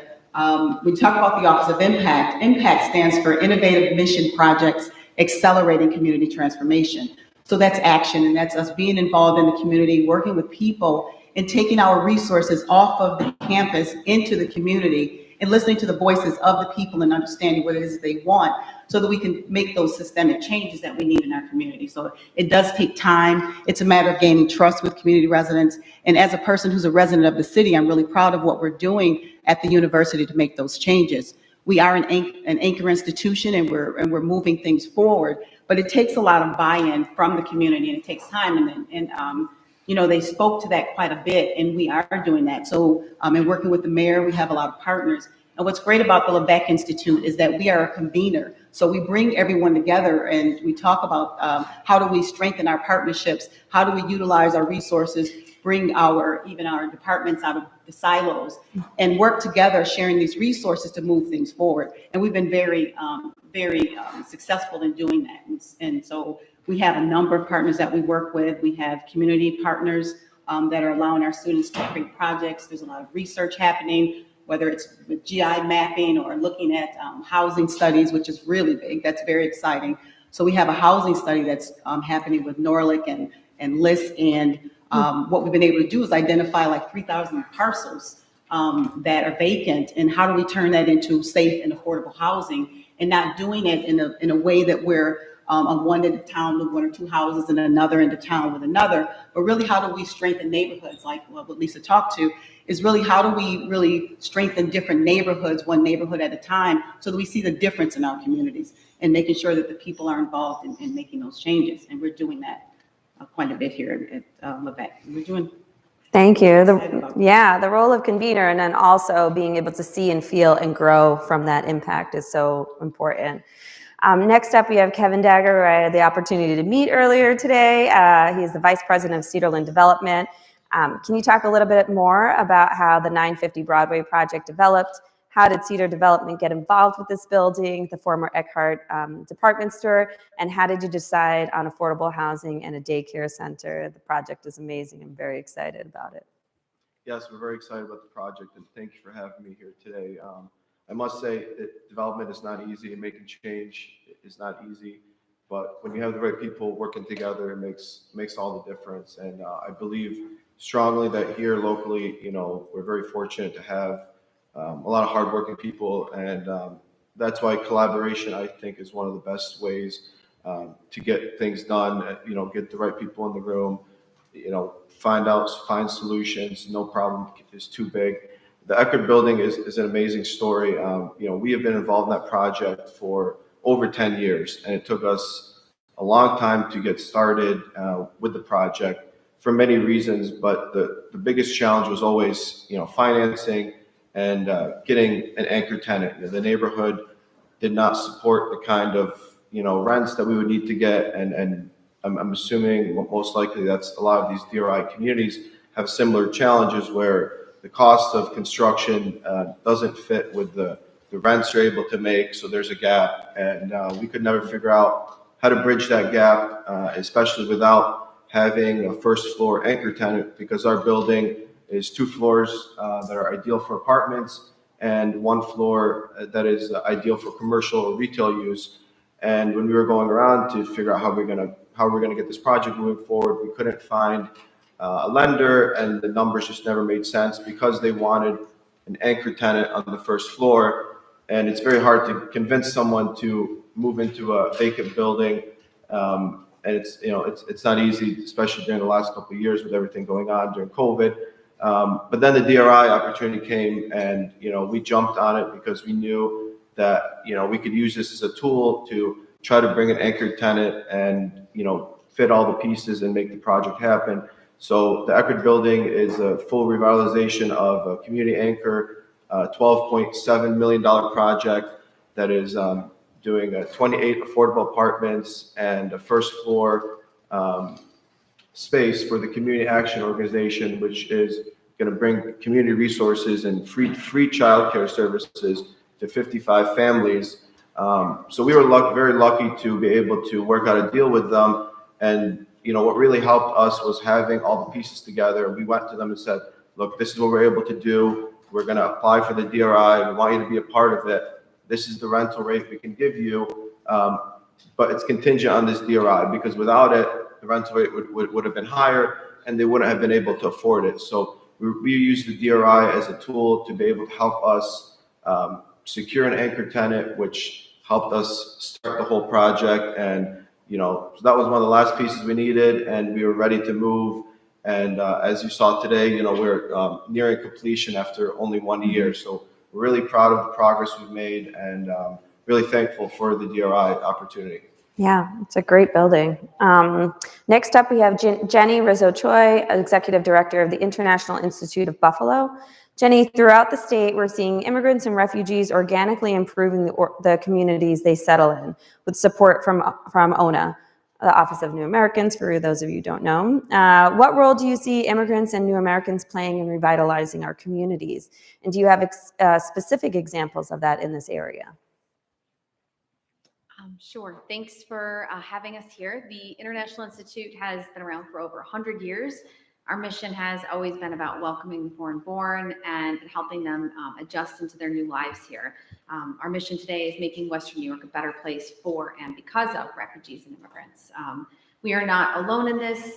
There are 4 resettlement agencies in town that are bringing people in. And that's in addition to a host of other nonprofits and service providers that are welcoming all kinds of people who are coming here to make their home in Buffalo. And the numbers show it. The 2020 census showed that Buffalo had population growth for the first time in decades. It was attributed to the foreign-born. 10% of Buffalo's population today is foreign-born based on that census. I'd say about 2,000 to 3,000 resettlement refugees are coming in every year that are coming to our community through federal pipelines, through programming that's been set up by the Department of State. And so with that initially comes in federal money and state money that would not normally be here. That money we help them use to set up their lives. We're renting apartments and buildings. We're getting the kids enrolled in school, going to local stores to get food, housing goods, all those things initially. So nearly all the clients that we resettle are resettled in the metro area due to transportation. It's just very difficult to get folks farther out into the suburbs and reliably to jobs. There's a very big focus on making sure everyone is employed within 3 months to 6 months. And there's programming specifically designed for that. So down the line, we look at trying to help clients save money and think about how they can buy property. Especially since that's something that was denied to them, usually in their homeland, and the reason why they became a refugee and had a flight risk to go to another country. This is a big part of work ethic and something that folks are really focused on, is having something they can own as their own. And so there are actually pretty high levels of immigrant home ownership. There's great investment in neighborhoods that happens when people are able to move into a community and invest and revitalize. We try to work with them on that track to build credit. There's definitely a lot of barriers along the way, which I could talk about at some point. But point being that there's a lot of movement going on. And this is a boom space for Buffalo and really for upstate New York that didn't exist before. If you look at the number of resettlement refugees that are coming to the United States, New York is the second top receiver of refugees. And these are folks who are coming in with a legal status that allows them to immediately work and get into programming. New York is also a state that's hosting a lot of other immigrants as well through, conferences, sponsorships, student visas, undocumented migrants. There's a range of people coming, but I'm specifically talking about the refugee resettlement population because they do come in eligible to work and can be working right away. You were asking about what type of success stories we see. We have a number of clients that within 5 to 7 years not only have become a citizen, but have already bought their home. They've fixed it up. They usually buy like a 2-bed or 2-unit, so that way they're already having a little bit of rental income. And they're looking at buying more and helping. And so there's generational building that's going on. It also allows them to be able to plan housing that allows for larger families. 50 years ago when the immigrant populations were coming in, you'd see big Italian families, big Irish families. Some of our housing stock still does support that, where you could have multi-generational families together. And so it makes sense for immigrants and refugees to stay in our community and in our city region and allow them the ability to be able to set down roots permanently and call it home. So there's a lot of momentum here. And for our part of it, we want to just look to support them. One of our biggest challenges is that we've been asked to bring in more, we've been asked to do more, but there's a limit on how much housing is available, especially in the metro area. We're not going to bring in somebody and stick them out in a suburb where they can't, easily get to a job and have an income and take care of themselves. They're not likely to get a car for some time or a driver's license for some time. So having affordable units within the city on transportation lines is a key piece, and working with employers who want to hire our clients to make sure they can get clients to those places of employment. Yeah, and there's a real opportunity challenge for folks, which is recognizing placemaking as a part of our new Americans and the real opportunities that are there. That is definitely one area that we've talked quite a bit about at the Department of State, and that we'll probably have even more workshops specifically on. But there's a lot of great opportunities specifically in the state of New York because of the population we once have and the bones that once supported that population, but really sort of how do we make community special? And oftentimes it's right there in front of you. So thank you. Next up, we have David Chiazza, who is the Executive Vice President of Escalo Development. I understand you just landed a major tenant for the historic Lockport Post Office, an important and iconic history building in the city. Can you talk a little bit about what that means, not only for your project, but also for downtown Lockport broadly? Good afternoon, everybody. Thanks for the invitation, Paul. Pleasure to share the panel with colleagues here. Great project. Just in case folks aren't familiar with Escalo Development, we're a nearly 40-year-old Williamsville-based developer. We tend to operate under the radar a bit, so we'll talk about the Lockport project in a minute, but other buildings you might be familiar with that we've had a hand in is the historic electric tower downtown, the site of our annual ball drop, our hospitality campus on Main Street and Youngman Expressway, Higher Place, Record House, Jazz Balloon. If you've driven by it at night, it's all lit up, you can't miss it. And then a lot of our other projects. We really enjoy working in smaller communities, villages, or if we're in the city of Buffalo, we find a little spot like our area around the electric tower. We kind of do a number of projects in that little area. Somewhere we feel we can make an impact. We're not the biggest developer in town, so we try and take the capital that we have and invest it in locations where we think we can make an impact. It's a hard job, as Kevin stated, so at the end of the day, we like to say if we're not sick of a project by the time we're done with it, we haven't put enough of ourselves into it, but you want to feel good about what you did when you look back upon it. So Lockport, we started driving around Lockport around 2014, 2015. Lockport had seen certainly better days, but we felt that there was enough there to say, maybe we should dip our toe in the water there and just kind of buy a building or two and see what we can make happen. The historic post office building at 1 East Avenue in Lockport became available. It was available for a song and a dance. I think we paid $325,000 for this 30,000 square foot building. That sounds like an extraordinary number. Like, who wouldn't do that, right? But we've done historic renovations before, and we knew we were buying a building that needed a lot of work, even if at first look, it didn't look like it needed a lot of work. But what was happening in that location was you had the historic Palace Theater across the street, which the city was going to be undertaking a renovation of. And they had recently opened the Cornerstone Arena behind us, which is a twin pad hockey rink. It attracted tons of families here, especially on weekends. So we thought this building in the center, this historic post office, which was built in 1904, and before the post office sold it, they had it registered on the National Register, so we knew we were buying a historic building. That had a chance to kind of be another part of that little puzzle in this little section of downtown that can make an impact, then hopefully that would have a ripple effect to other places downtown. However, when we bought it, and we began to look at really what the challenges were with the building, we couldn't really make the numbers work. Even though we knew we could get historic tax credits, the numbers were not going to work. And we were one of the early rounds of DRI. I think Lockport was one of the early rounds of DRI. So some of the things that I may talk about today, they have already evolved or changed since then. But we were learning our way through this, I think, with the city at that time. And when the city mentioned to us that they were going to be applying for DRI, we certainly participated in that process. And our project was certainly one of those that was in their application. And we were really excited when they got their award, only to find out then we have to compete then for the grant. So we were part of the application that got the award. And then we had to go and resubmit with everybody else that found out they got an award. So all of a sudden now there's a zillion projects chasing this $10 million grant. We're thinking like, well, wait, we were the guys that were at the ground floor here. Don't we get an automatic in? That wasn't the case. But actually, in retrospect, when they formed the selection committee, and we had each go before the selection committee, aka like Shark Tank kind of stuff. It was really interesting to see the other projects that had come forward and how the selection committee was going about making their selections to kind of get down to and underneath the $10 million that they were awarded. So if not for that, and notwithstanding the fact that we were going to get historic tax credits, this project wouldn't have happened. So let me start by saying that while no program is perfect, if not for the DRI, we wouldn't be here today talking about this project. So more recently, in our original application, we had conceived of wanting to get a restaurant with some event space in the building, because we thought with the theater across the street, with the arena behind us, and with a kind of a shortage of event space in downtown Lockport in the central business district, that would be the home run for us.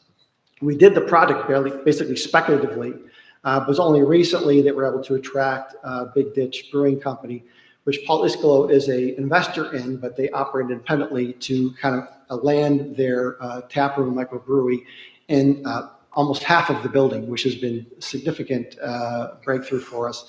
And we think will help catalyze the rest of the project. They should be open sometime this fall. But all that was really because of the DRI program. It wouldn't happen without it. Great, thank you. And thanks for introducing the word puzzle piece into this discussion, because we definitely talk, Paul and I, about the puzzle pieces all coming together. Next up, Kelly Culp-Burton. She's the owner of KCB Architecture and Principal, Enterprise Lumber and Silo. Your building is a former brownfield site. The structure incorporates some of the existing components of the previous structures on the site, and it's a carbon neutral building. Why did you decide on a green building, and what does that mean to you? What does it mean to you, the vision of the DRI, and to potential tenants? Well, good afternoon, everyone. When we started out, there was another architect, landscape architect, and myself just looking for a place to move our firms. That was, I was in Wheatfield and she was in North Tonawanda, and this building was available. So both of our firms are very committed to sustainable practices.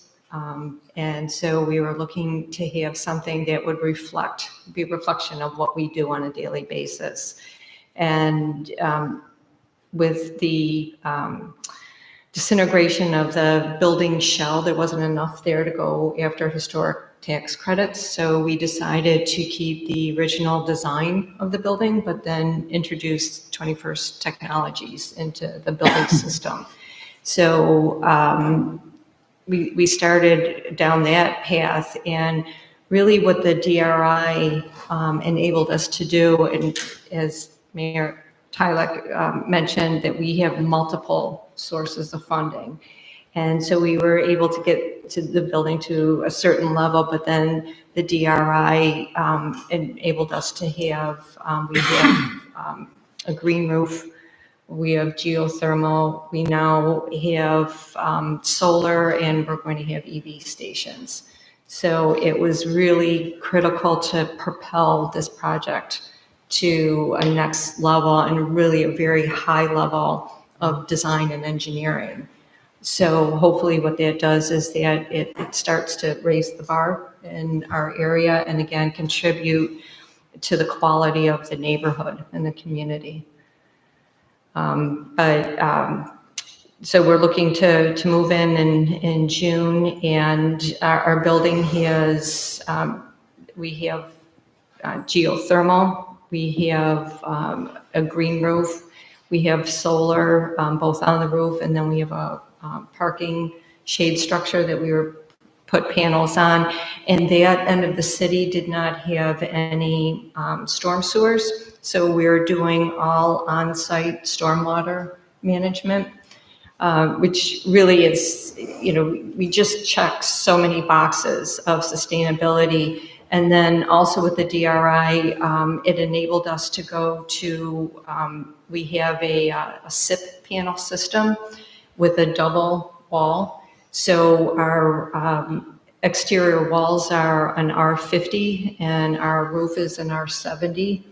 So we are basically a super insulated thermos. And it was interesting during construction, and when the weather was still really cold. It's approximately 7,000 square foot building. They had one little heater going, And when I went in, the workers were amazed that all weekend it was just this little heater that ran and the building was 65 degrees. Yeah, you would be proud. Yeah. Yeah. So the next big snowstorm, you might have to check out to see if everybody moved their families into the office. So yeah, it's been a wonderful experience, and really what I'm hearing is that it's such a widespread, wide-reaching effort. So when we first were looking at the building, we went to Lumber City Development just to kind of get the history of it, and then there was an introduction to Amy Shefferly at the Niagara County IDA. And, I remember going in and pitching our building with our slideshow. And it's the other thing too, we're private. This is a private project. So there's no development arm of anything that we were it. And they were so wonderful to work with, and not only just really being behind the project, but to make the introductions and to help us really increase that net of funding that we were able to get. So we were just looking for a building for our offices, and what we're ending up with is this, what is going to be a beautiful, state-of-the-art, super sustainable building. So let me just add for a second. What I love about this project is, one, in that line of industry, and we were talking about this a little bit before, you can only value engineer but so much, because your clients want to see what you're selling. But I think the other part is, with the passage of the Climate Leadership and Protection Act, the Climate Act, we were able to go a little bit further, in the sense that NYSERDA went from just helping us with EV stations being set up within our DRI communities towards really adding an entire technical consultant team to help communities, and I'm not sure if it was set fully in place at that time, but with the new rounds, to help communities in specific projects to identify what their energy benefit opportunities are, right? We understand not everybody has a great handle or has somebody on their team and their staff to help with, is this a great site for geothermal? Should we be doing this? Should we be doing that? And so through the DRI and New York Forward, we have those consultants on deck, and we're continuing to figure out how we can add more on that technical capacity side to help both government projects, but also private sector projects work through that in the planning phase. So for some projects, you may not actually get an award for the DRI or New York Forward in terms of your project-specific award, but you still have that information and the ability to seek out NYSERDA funding and other entity funding to have those projects still move forward and be as energy efficient as possible in helping with climate resilience and adaptation. Yeah, NYSERDA was another instrumental funding source for us. So we got the carbon neutral grant through them, and then New York Sun and Clean Heat. Right. So it's all. So that's how we're trying to bring more money to the table to our communities. And next up, we have Ali Sponger-Dagon. This region is so rich in architectural history. And in thinking about the Jens building and other public art projects you've completed, can you talk a little bit about public art and how it can be used to preserve historic buildings and why that's important in the revitalization context? Absolutely. I love talking about this. So good afternoon, everyone. I work for the Niagara Falls National Heritage Area. We are one of 62 national heritage areas in the United States. And our national heritage area stretches from the city of Niagara Falls, basically at the falls in LaSalle, up to Youngstown. So within our national heritage area, we work with partners and we build projects. So you may be familiar perhaps with the Discover Niagara Shuttle or the Niagara Falls Underground Railroad Heritage Center. Those are two examples that fall underneath our umbrella. We operate those day to day and continue to build projects from there. So our public artwork really started in 2019, although the artistic approach we take to our projects is embedded through everything we've really ever done. But as we launched our public art, we started creating small-scale murals right outside of the Underground Railroad Heritage Center in the North End community of Niagara Falls, the Bridge District, our DRI zone. And we started with doing call for artists, and we started working with local artists, a lot of times first-time muralists, as well as experienced artists from across the Western New York region. As we started to build that project, the DRI opportunity came online, so we applied for public art funding and to do a lot of other locations along Main Street in the Bridge District. So just to kind of name a few, we have a mural. Our first one that we completed last year was on Heart, Love, and Soul, right around the corner again from the Heritage Center. And I mentioned all these, as Rhonda did just a little bit ago, as well as anchor sites. But I'm also talking about the connectivity of these anchor sites. So they're not just four walls and only exist in one space, but they're all connected to each other through our shared partnerships, work, artistic creations, heritage stories, etc.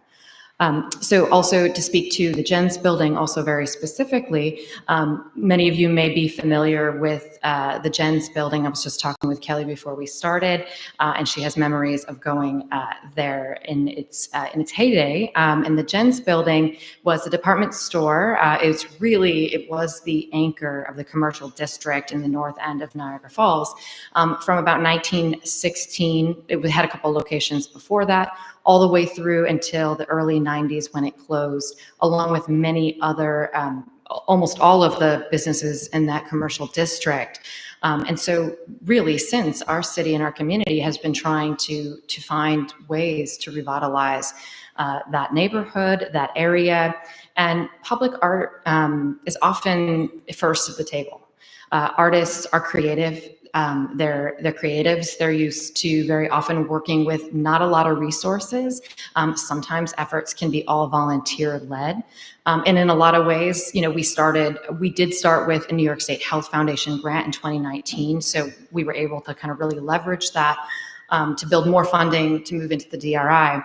And again, to go back to the Jens building specifically, that's one of our largest public art projects to date. It's also historic preservation, it's community engagement, development, and all of that. So the Jens building, as I mentioned, closed in the early 90s. It has been vacant ever since. Our project for the building was to bring stories through what exists there currently today. So on the lower level, boarded up plywood. We first started with a mural there, along with a couple other murals along Main Street, just on the plywood, open to community artists to design, to come up with quotes, sayings, to participate. We had youth groups that came from our community centers that came out to actually help paint some of the plywood on the front of the building. That was the start that last summer. Then we moved into curating and designing all 86 windows on the front and Division Street facade of that building. So again, 86 windows. And what we did is we worked with the Polly King Gallery, which is just a couple streets further south, right at the edge of our Bridge District. And Polly King was a prolific artist in Niagara Falls in the early 1900s until she had passed away in the 90s. Similar time frame here. And she painted portraits of women in Niagara Falls. There are over almost 500 to date that we've been able to find, and that's through a lot of partnerships, a lot of research, the windows of the Jens building, so that the public space and the public could really get to experience those stories. We have QR codes, and if you go to our website, you can learn digitally through that interactive about each of those portraits, and some we don't know, so then we're also asking our community to help identify those who we don't know. We have a parrot exhibit that's further up by the Underground Railroad Heritage Center that has more of the original portraits on display. It's still open and will be through the rest of the year as well. So it's a little bit of a background on it, and really to, again, just really talk about the importance of visibility and connectivity. The Jens building, a couple of the other ones I mentioned, again, going back to anchors, all within our community. We're talking to one another, we're working together. And I really do say that through public art, again, you have youth, and you also have residents who see the buildings, the street, the neighborhood every single day. And they tell stories of their experience in the past, the present, and what they want to see in the future. So on one of the buildings on Main Street, and I'll leave it at that, we have a saying there, history is present. And when we look at revitalization, that I think is a really good message for that, because our stories influence the future when we're looking at what we have to work with in the present. Excellent. I'm going to ask that folks, please do get ready to answer questions, ask questions. Please come up to the mic. I just also, yeah, please do that. I just want to say I was so thrilled. We had a challenge, and art was the solution in the temporary. We always want our buildings to very quickly get revitalized and tenants to go into them. But when we don't have that, we can't maintain that eyesore. And I had a very good work day when I saw the images of that, and it truly made me happy. I'll also say placemaking is often undervalued, although this is the time for planners and this is the time for placemaking. People are taking hold of what the financial benefit is towards placemaking and the opportunities it brings. So the DRI is one of those programs. I don't have the stats. I wish I did. I don't know if Paul, you know it, but have invested a significant amount of money in public art, and that is not something that you necessarily years ago for a community development program. Okay, if this was a different stage, I know I'm comfortable until questions, because I know that you have them, and I know some of them stem from every time I have, and I did this, and I'm hoping that you play that in your head and have a question, because it is all. This is again a competitive program. The truth of the matter is that we can't find everybody go to. I'll also just say we had been pitching on New York Forward for quite some time, and Governor Hochul. We knew Governor Hochul was going to be so a fan on the New York Forward front to make sure that revitalization was happening in all of the corners and pockets of this state, not just in the bigger cities and the ones that had more momentum going or had more development interest. And so we're really excited to have those forward. But we do, in fact, design the program in such a way that we hope everything is pretty intentional, with the hope that even if you don't win that round, there is a gain and a benefit. And a lot of that is going back on project developments, and I don't see anybody. And I would really like my mic holders to be a little more assertive. See how I'm being assertive? Well, is there a raise of hands? So who here has applied or been a part of the process applying for the DRI and wasn't awarded? Okay. So these three gentlemen, so where are you from? And I'm just going for it. That's what happens when you give a mayor a blue mic. shirt, purple shirt, looks like a green shirt. You three raise your hand. Where are you from and what are your roles? Oh, Mayor. Hello, Mr. Mayor. How are you? So how many times have you applied? And success them thus far?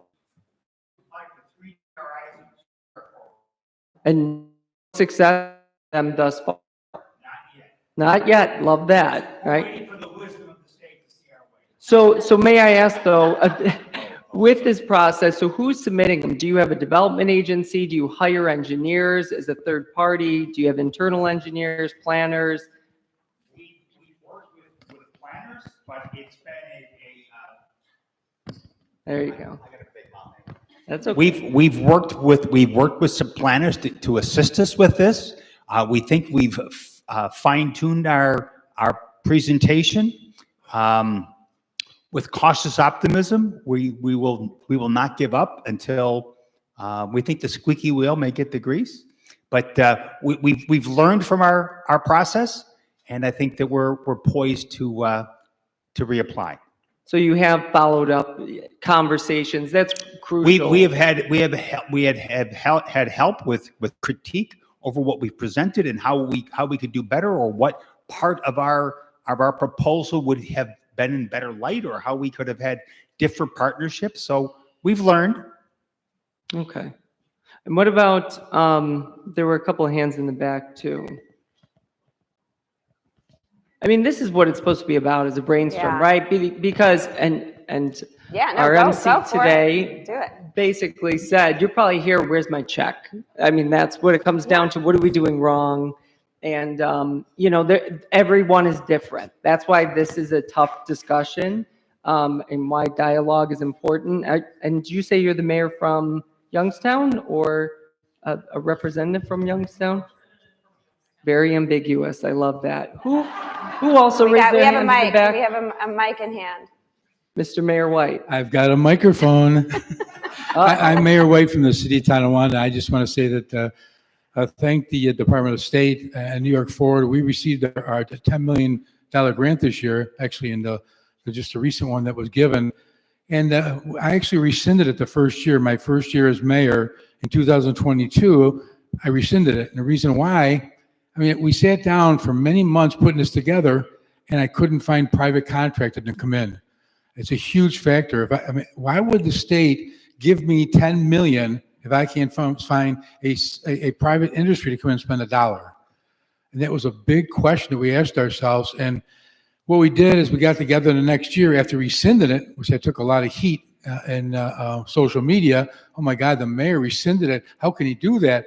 So what we did is we regrouped and we started to get together, and we looked at our downtown and said, how can we make this a successful destination? I think that was the biggest thing.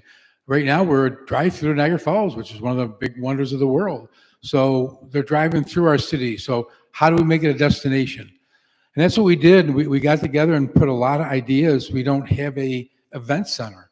So we talked a big American Legion into making it a $300-400 event center with apartments on top, so they can have weddings right there with them staying on top of it. Redoing our canal. We have no boats that can come up there. You look at the North Tonawanda side, if you stand on a bridge on a Wednesday concert night, there's 4 deep on the North Tonawanda side, and it's 1 deep on our side. Why? Because they're climbing up a 6-foot steel ladder.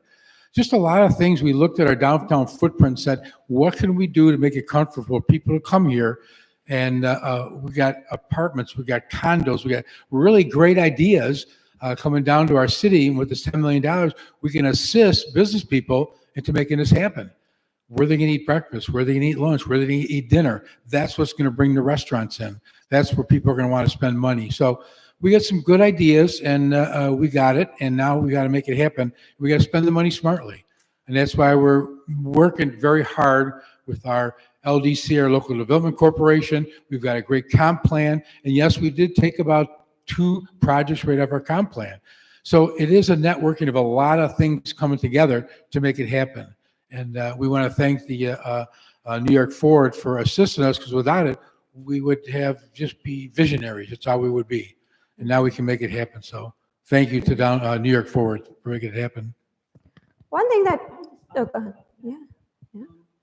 And just following up off of that, in the city of Niagara Falls, we have a number of challenges, and we've had an issue with decline, a continuous decline in our area. I was not part of the initial application process. I had not come to the university yet. But we've learned that what was originally, I think, going to be a $2 million project quickly turned into a $4 million project. So we had to look to other places and spaces for the funding to be able to do things for the Academic Innovation Center as part of the DRI initiative. And we were successful in doing that. But again, it was about coming with our partners, looking for some other funding to secure, ways to secure that funding. And we ended up looking at state funding as well as private funding in order to make this initiative come to fruition. So with the Academic Innovation Hub, we are just down the street from the Underground Heritage and in between gens, which she's talking about. So you can imagine we're actually the only building on this one blighted street. And we're talking about things like, how do we bring people to this area? What are we going to do? And it was a matter of being able to have those conversations with our partners to say, okay, how do we bring jobs? People may need, what are the barriers to employment? How do we bring people to this area? We have the shuttle that comes down to the Heritage Center, but you have maybe a pocket places where people want to come. So how do we create that continuous pathway where people can go to restaurants where there's entertainment, have the arts and the culture? And so when you look at what's happening with greenway spaces and the things that are happening right there at Whirlpool, it's a matter of bringing all the people in the room together and saying, okay, how do we work together so that we don't just have pockets of improvement in our communities and in our city, but how do we have an entire city full of excitement and events and entertainment and retail where people want to come? And the main street that she was talking about, where Gents was vibrant, and there were a number of other stores, and Slipco's grocery store, and White's and Baker's, and all these places I can name because I was a kid growing up. And that was a big thing, especially on a Sunday. You know, you come to Main Street and you could spend the day, half the day there. Where now, you know, you have to go 6-8 blocks, you know, or 10 blocks before there's, you know, before you get from one entity to another, or see anything happening at all. So, you know, we're bringing our partners into the room and looking at, you know, as a city, not just as Niagara University or not just as Memorial Medical Center or the city. We're having conversations. There's an entire district group partnership now where they're having these conversations saying, how do we work together, right? So how do we bring people to our area so that we're not on the Niagara side looking into Canada and saying, oh, they have all the people going there, and then say, no, how do we bring that excitement onto our side?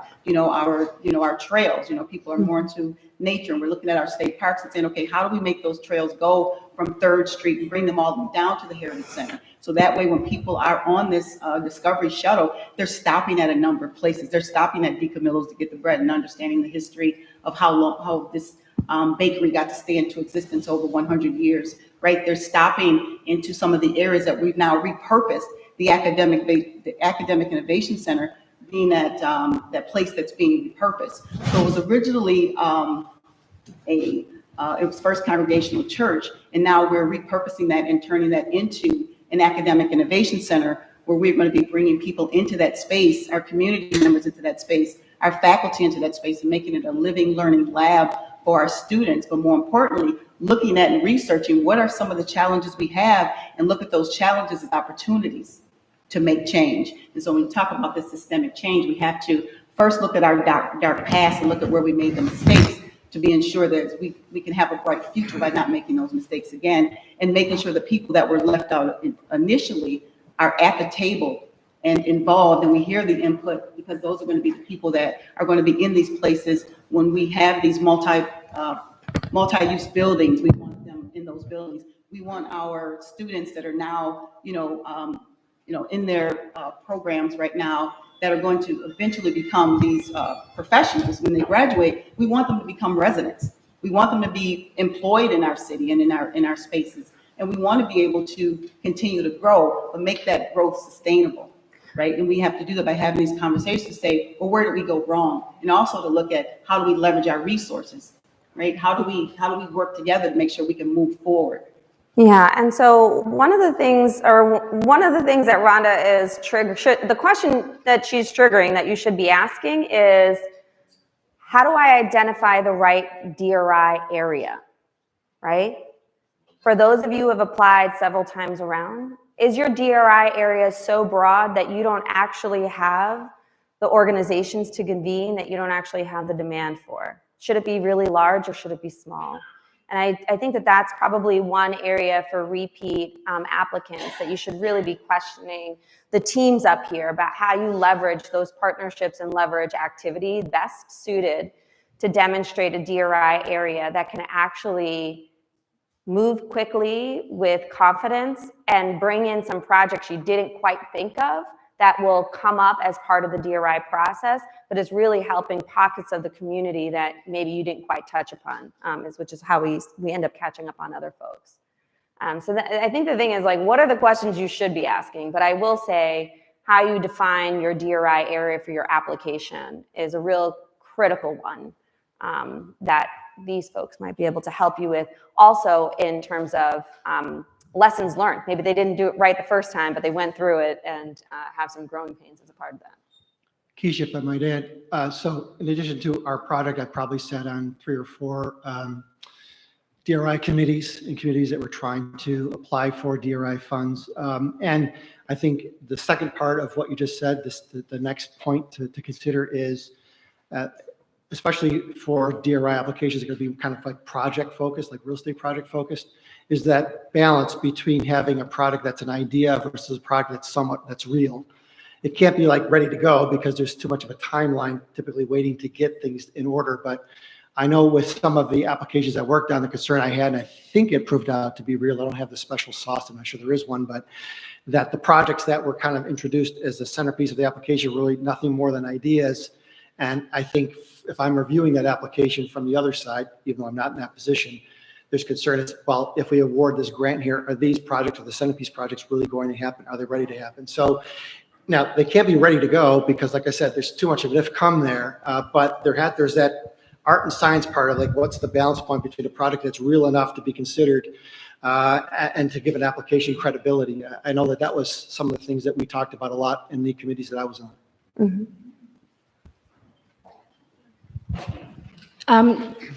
I guess what I'm hearing, sort of a pattern here, is that just the process of applying for these initiatives is really taking you through a planning process. And I guess I kind of want some of you folks to spill the tea a little bit on some of the more maybe sensitive challenges. I would have to imagine that the areas that we're dealing with, the fact that they're in need of revitalization means that something has gone wrong along the path. So you've got groups of citizens and people that are living there that may have some trigger points or some divisiveness or some history that needs to be healed. And I would imagine that that probably gets pretty drug up by the idea of bringing in $10 million to a space, because if there's not trust in that community as it stands, or if there's some hurts from past issues or, you know, some mistakes in economic development historically, how have you seen those things show up? And then how have you healed those spots in a way that brings stakeholders to the table in a collaborative spirit? I'll jump in here real quick. Just talking about and following up to what Rhonda was saying too about, you know, the connectivity in our along our main street and what we were sharing about really the heyday had passed. You know, we've been in that area has been really declined since the 90s. I mean, that's a big span of years to come, you know, with this opportunity, with this funding. And I think what both Rhonda and I have been sharing is word, which is listening. And it's something that I think when we're always so busy, it can be hard to always just authentically be present with residents. And I say this also from an example experience of working along our main street on our projects. I mean, we'll be out there for all different reasons. Sometimes we're painting, sometimes we're evaluating the building, where Jen's building specifically, we're doing the window cleaning, or the teams are out there doing window cleaning. They're getting questions. People are stopping by. They're curious. And it is so vital to slow down in those moments and just hear out what residents have to say. They're often sharing stories. Sometimes they're yelling because they're mad. And you know, a lot of times they're like, oh, painting a mural here. But we are that conduit to communication. And I think of this one experience, you know, where that had happened. A woman had pulled over and she started to yell, and she had a lot of things that she wanted to say about how Main Street looks today, her experience with that. And and my team, there's a couple of us there, we listened, you know, we kind of asked some questions. We were genuinely interested. And she got in the car and she said, well, you know, progress it's not happening yet, but I'm really grateful for what you're doing. Keep up the good work. And a simple interaction, but I think that listening is so key to building that trust that we've kind of been speaking about. And it will take time. It won't take 1 year. It's going to take many. But it's always really, really important to show up and to be there and to listen. And I can add to that. It's the other piece. Another word would be consistency. One of the things is making sure if you show up, you continue to show up, right? If you say you're going to do something, make sure you do it so that people can see it being done. And I think that would happen with a lot of the people in particular areas in the city of Niagara Falls and the north and south ends, is that we heard a lot of empty promises. And I can say we, because I lived on both the end on the south end when we had urban renewal, and also lived on the north end where we're trying to also have new development.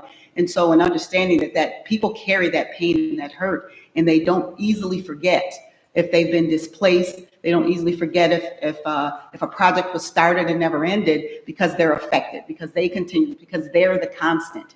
They're the constant that's seeing that and understanding that. And so I would say the other thing is being consistent. If we're going to do something, understand it's going to take time, and making sure we're not doing these things that are just pacifying people's issues and problems, but also making sure that we're doing things that are going to really impact the community, where we can see that by bringing in these diverse talents and resources, that we're also changing those communities, but really changing systems in the way that they've worked, in the way that they've marginalized people, in the way that they've kept people from being able to have good qualities of life and everything. So in addition to listening to the hurt and pain that you hear from people, it's also a matter of inspiring that hope by being consistent and making progress, and also letting them see it. So when you see a mural grow up, which a number of our students participated in that, it was part of our Heritage Week where we came out with our partner to, beautify this area. But more importantly, we gave history lessons, right? So people understood why we were doing it. And so we were being consistent in what we were doing. So whether it's the Underground Railroad doing it, or whether it's our university doing it, or if it's something happening with one of our partners along the way, there is consistency. And now people get to see it and can have hope and belief in what we're doing. And that's how we make a really great impact. And then Lisa, and then I think there was another question. Okay, I just wanted to answer that challenge question that you asked. So we had a challenge when we established our boundary initially. We tried to pick an area in the Broadway Fillmore neighborhood that would have the most impact to residents, that had the largest number of commercial businesses that could potentially participate. And as we started to engage the community, we actually wanted to expand it, make it larger, so that the community actually wanted to expand it, make it larger, so that this could have unity. We did expand it slightly. We did make a slight change to it, but there was a bit of back and forth with the community as process. I think one of the other things that we heard overall, I guess, from city perspective, specifically on the east side, and there's so many neighborhoods that are in need of capital investment, and I think residents across the city are looking for change in their neighborhoods. So we had to further explain, why did we choose this neighborhood specifically? Why didn't you go, a little further east, or, so that was challenging. But I think our planning department has been participating. They actually created a program called Envision Neighborhoods, where they have regular engagement with the community on any kind of issues. So we were able to take a lot of that feedback, and it allowed us to make a decision as to where we were going to go to begin with, just based off of feedback that we have gotten previously. And we've continued that. It's happening right now. There's Envision Neighborhood sessions happening now as well. So Great. How you doing? Mayor Tom from Village of Angola. We were not successful with our DRI application, but we were successful with Restore New York. We got 1.26 million for our theater that was set for a couple of years, and Old Town Hall that's now Airbnb apartments, and Airbnb and 4 apartments with that money. So I just wanted to be recognized. No, I mean, it is true. These projects do come. Sometimes they get funded, and then we're like, next year it could have been DRI New York Forward. So there is that. But I think it's really about the catalytic effect of building from one successful effort into the next, and building a suite of projects. Hi, my name's Amy Rogers. I'm from a little hamlet in Forestville, and our little community got together and did the New York Forward in 2022, and we did not receive it, but I've been inspired, very much so. So we did have high expectations or high hopes. They questioned us and said, you have a $21 million project here that you're only applying for the 4.5. And we go, yes, but we have vision. So we're hopeful. We haven't applied again yet, mainly because what we are lacking is, and I hope to get some direction. We are a small community, and even our town has 6,000 in the whole town that we are. Sorry. Which we are a part of. The stakeholders word keeps coming up. And how do you get people to become stakeholders? There are business owners, but we have not been able to grasp that aspect of it. And I know that is what we need. So if you can help me with that, I'd appreciate it. Thank you. Great question. Okay, so we're a stakeholder in actually 2 DRI applications in the Broadway Fillmore community, and I think there's 2 different types of stakeholders. In my opinion, stakeholders that live in the community that want to grow in that community, either their business needs help, they're looking to invest, they have a property that needs saving. So I would say getting together with your community and seeing who those people are. And then another stakeholder I would say is people looking to invest in that community from outside of the community. So how do you attract those people? Myself as a developer, I look at, things happening in the community, what are the opportunities, meeting with the local mayor. So I would just say, putting more outreach to other communities and seeing, other developers and what's going on nearby and ways that you can kind of find synergy with that to attract outside investment. So those are the 2 types of stakeholders that I see. And I've seen it myself where we're looking at other communities, and those are some things that we look for when we're looking at new communities. One more question. Oh, wait, can we get another answer? No. Kevin answered that pretty well, Amy, but yeah, there are different types of stakeholders. Honestly, in coming from a politician, you put pressure on politicians to put pressure on different types of stakeholders. I mean, right, part of our responsibility isn't just engaging business owners, big or small of any sort. Every day I'll talk to 1 to 5 different business owners, and that's part of the responsibility, but others are rallying up community members to be stakeholders just on like their own part, right? We have local organizations that just beautify the city. They don't make any money and so on. So how do you instill pride in those types of stakeholders? Bother your politicians.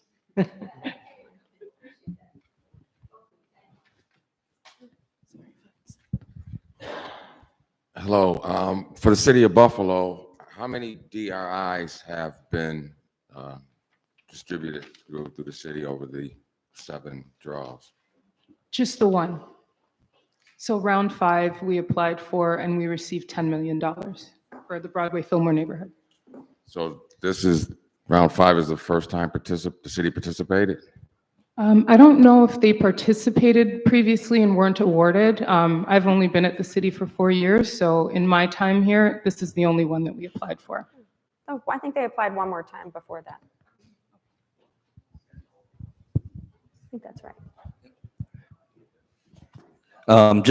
Rick Colburn from the town of Cheektowaga, and considering stakeholders, we have the Director of Community Development, the leader of the Chamber of Commerce, along with their Community Economic Development Corp, and our town planner. One of the challenges we've had, we just recently adopted a comprehensive plan in 2021, which we had to kind of get together with 20 people over COVID and try to create Zoom to kind of create a comprehensive plan. Comprehensive. Our biggest challenge is we just got awarded a Restore New York grant for $2.5 million for an 80-unit project that's going to happen for us. But what our biggest challenges is zoning related to our comprehensive plan. We've adopted and identified what we wanted for our community. Now our challenge is convincing the community that we have to amend our zoning or at least grant zoning relief for projects that we have lined up developers to instake monies for these projects, but they're not going to go and try to break the ceiling with the rezonings, whether it be parking relief for the densities, the height restrictions based on the return on investment or the density within that block. So I would talk about getting that connectivity with the comprehensive plan, what the community wants to see for these projects, along with zoning and recognizing what relief should be coming along with granting these projects. So you have developers that are willing to put the money invested in, but they're not going to go in and go against the zoning or think about even denying a project with that zoning board had the capability of denying that project. So whether the town board's in support of that, based on a comprehensive plan, if you don't have the boards that are also responsible for making that happen, you could be challenged with that. Does anybody- And how do you get over that, should I say? I'd like So to I have a question. Kelly, go ahead, I Kelly. was going to say, I give a comment on that. Our project with the current zoning regulations that they had at the time would have required us to level the building, and then we would have had enough area for parking. So the city worked together.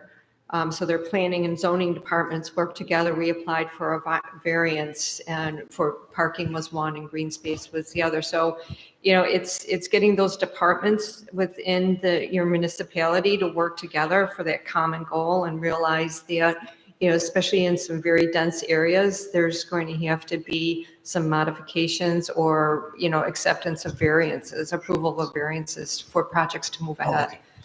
So, So Rick, where'd he go? Oh, you're standing. I thought you wanted to go sit.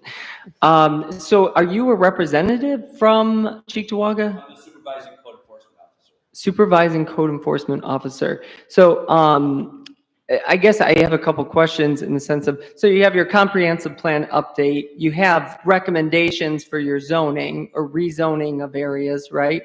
And generally there's a couple routes. It sounds like you're hitting a wall with a development that you have money set aside for or through Restore New York, and the zoning board won't grant a variance and or the common council won't change anything as well? Well, we've gotten our variance relief and we've gotten their project before the board, and the board just recently adopted the site plan with contradictions and basically months, and we almost lost, or we got to the point where the grant was in jeopardy for the timeline to get to those approvals, which is understandable.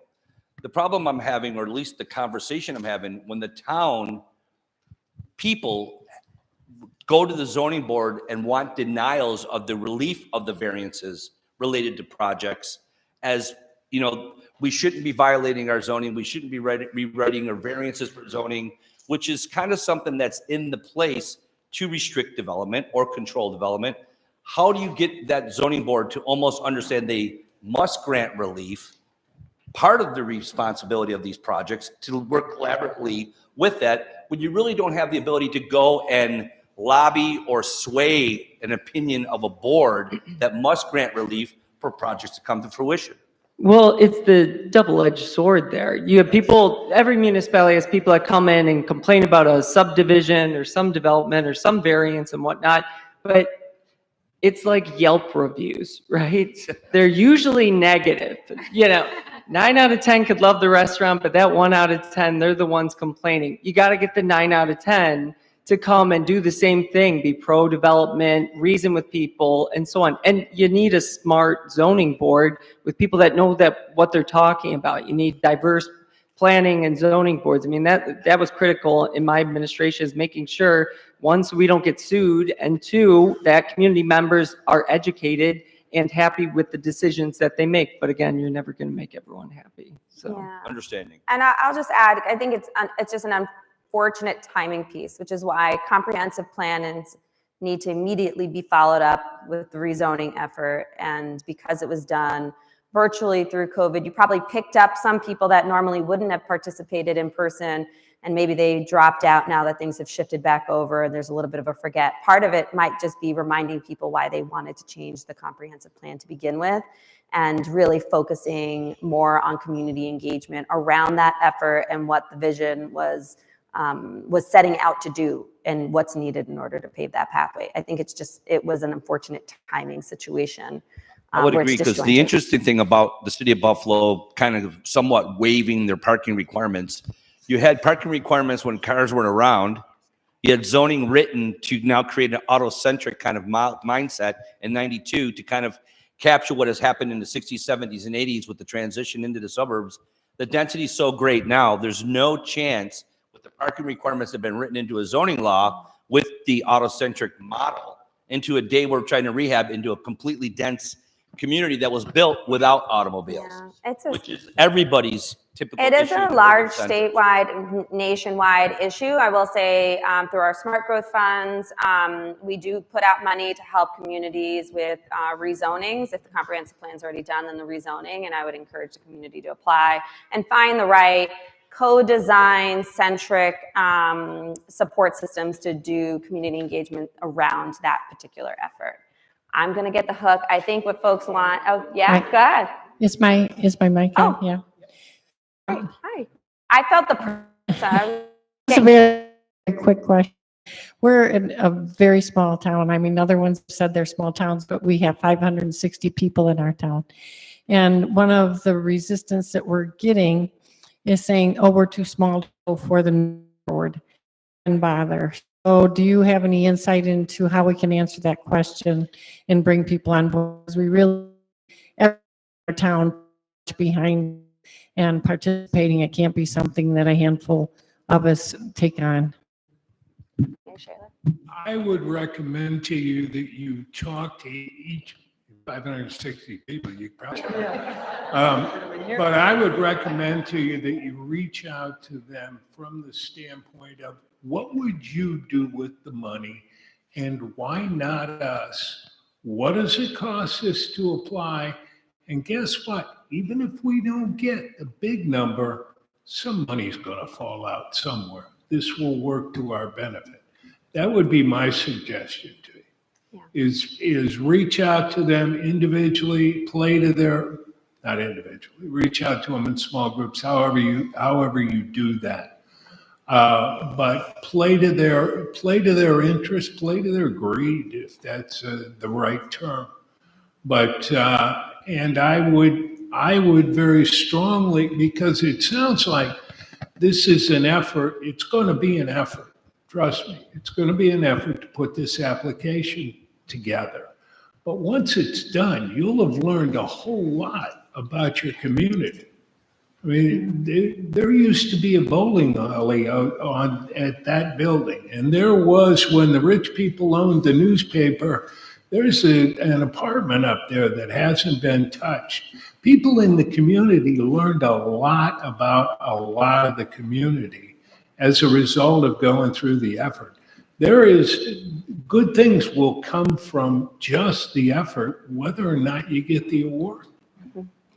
And if I could just add to that too, how else will some of us know exactly what a 500, population community wants, right?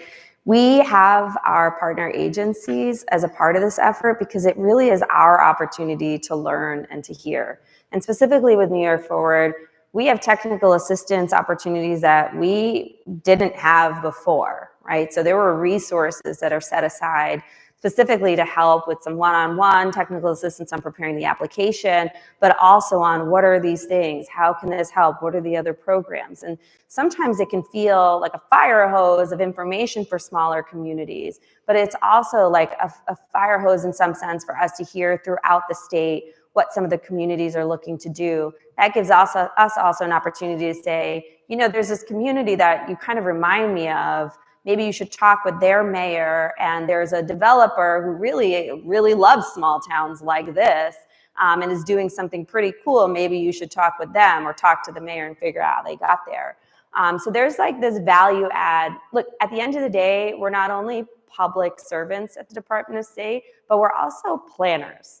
And I just have to say, like, as a career field choice means we just genuinely care. We're just genuinely trying to figure out what are the building blocks, what are the stepping stones to help somebody, a community, a group get to where they're trying to go, or to provide some feedback. So it is an effort for sure, but you can also go through the steps of it and make a decision point there, whether or not you submit or not. I think at the end of the day, it really is the opportunity for everybody to figure out what those right-sized pieces are. And I can't say we have anything on the books like to go even smaller, but if we wouldn't have had New York Forward but for DRI, and recognizing that there's some really great communities out there that 10 million is just too much. The capacity is not quite there, but they could do a lot. with 4.5 or 2.25. So I do think that that process is really important. Thank you so much for those comments. Is that it? All right, I'm going to get in trouble if I stay up here any longer. Thank you all so very much. I'm interesting where you're coming. Yeah, stretch our about 5 minutes. We're going to transition to the application workshop. I'd call the panelists up and our moderator, Mo Sambundu, and we'll get down to business in 5-10 minutes. Nice to meet you as well. Allie, it was nice to meet you. Great work. I was excited to learn about both of your projects. Yes. Yeah. And usual, you know. Yes.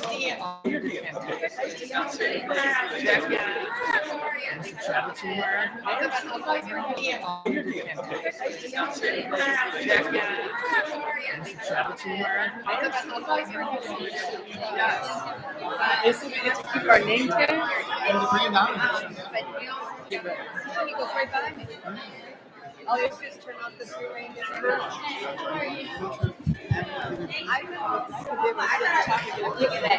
Thank you very much. You know, a great job, and just thank you so much for all your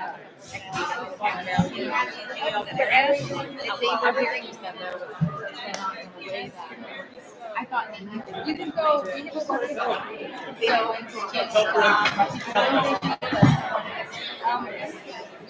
well, it's interesting discussion. So, because President Hall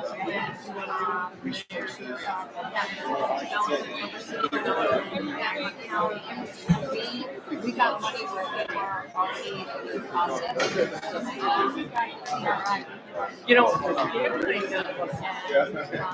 I'd love to grab a copy. This is not part of our plan for next year. We want to look at, but so anyway, don't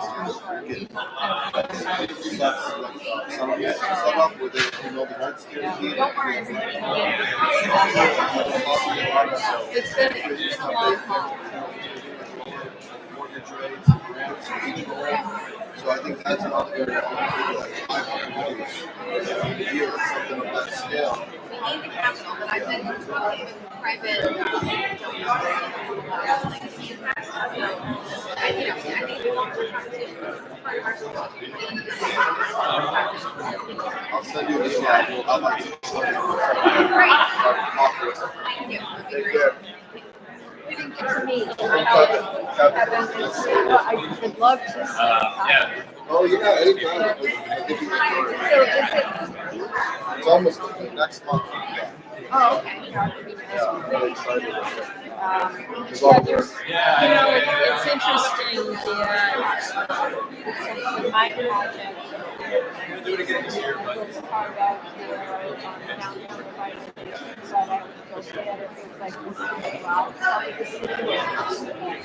oh man, good thing you did something over there. I actually did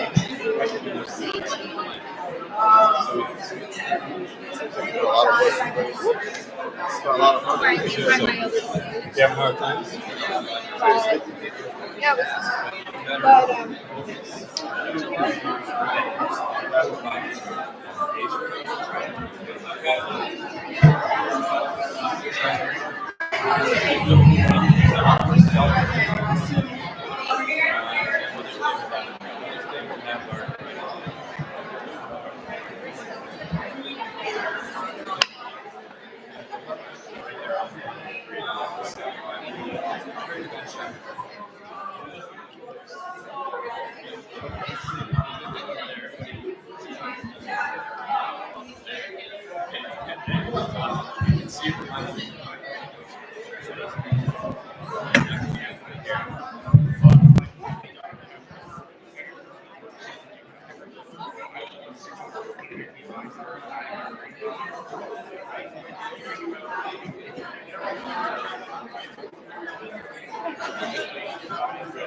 I found it.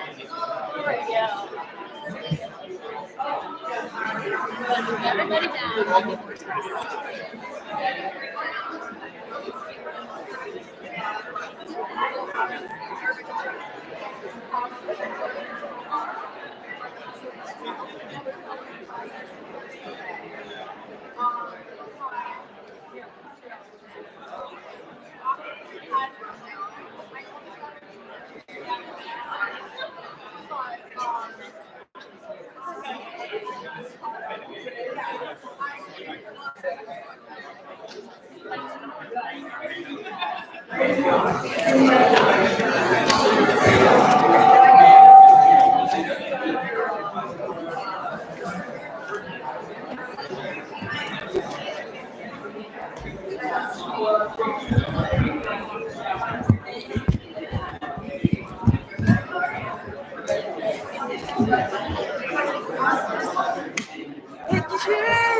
Oh, yeah.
Oh, mine? Oh, great. I tried. Oh.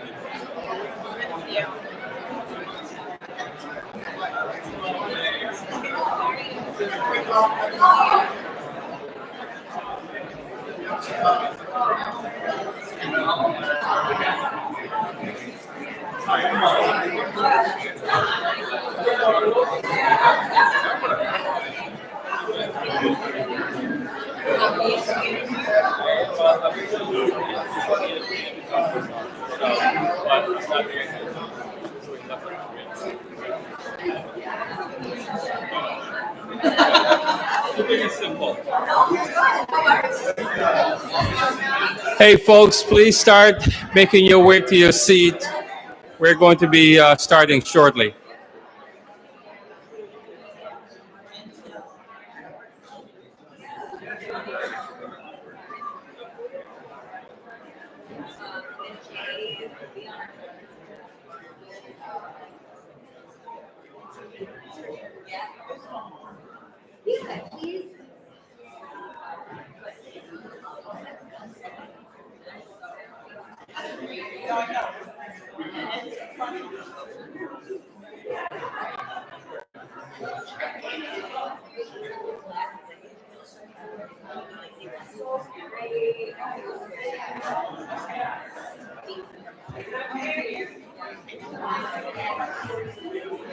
We have time.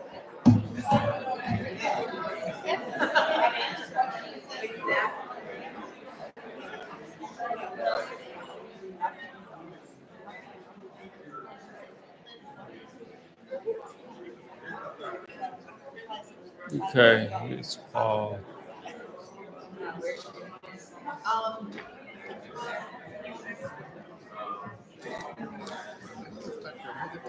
I just left her a voicemail, so I moved her down.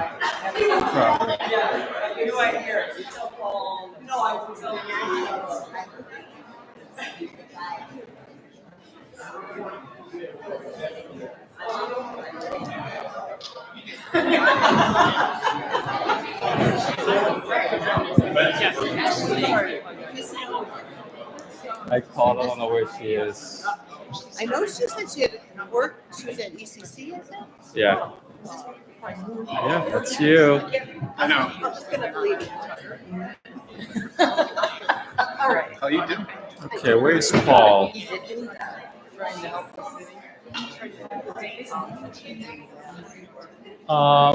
Let's just wait until after the program. Yeah.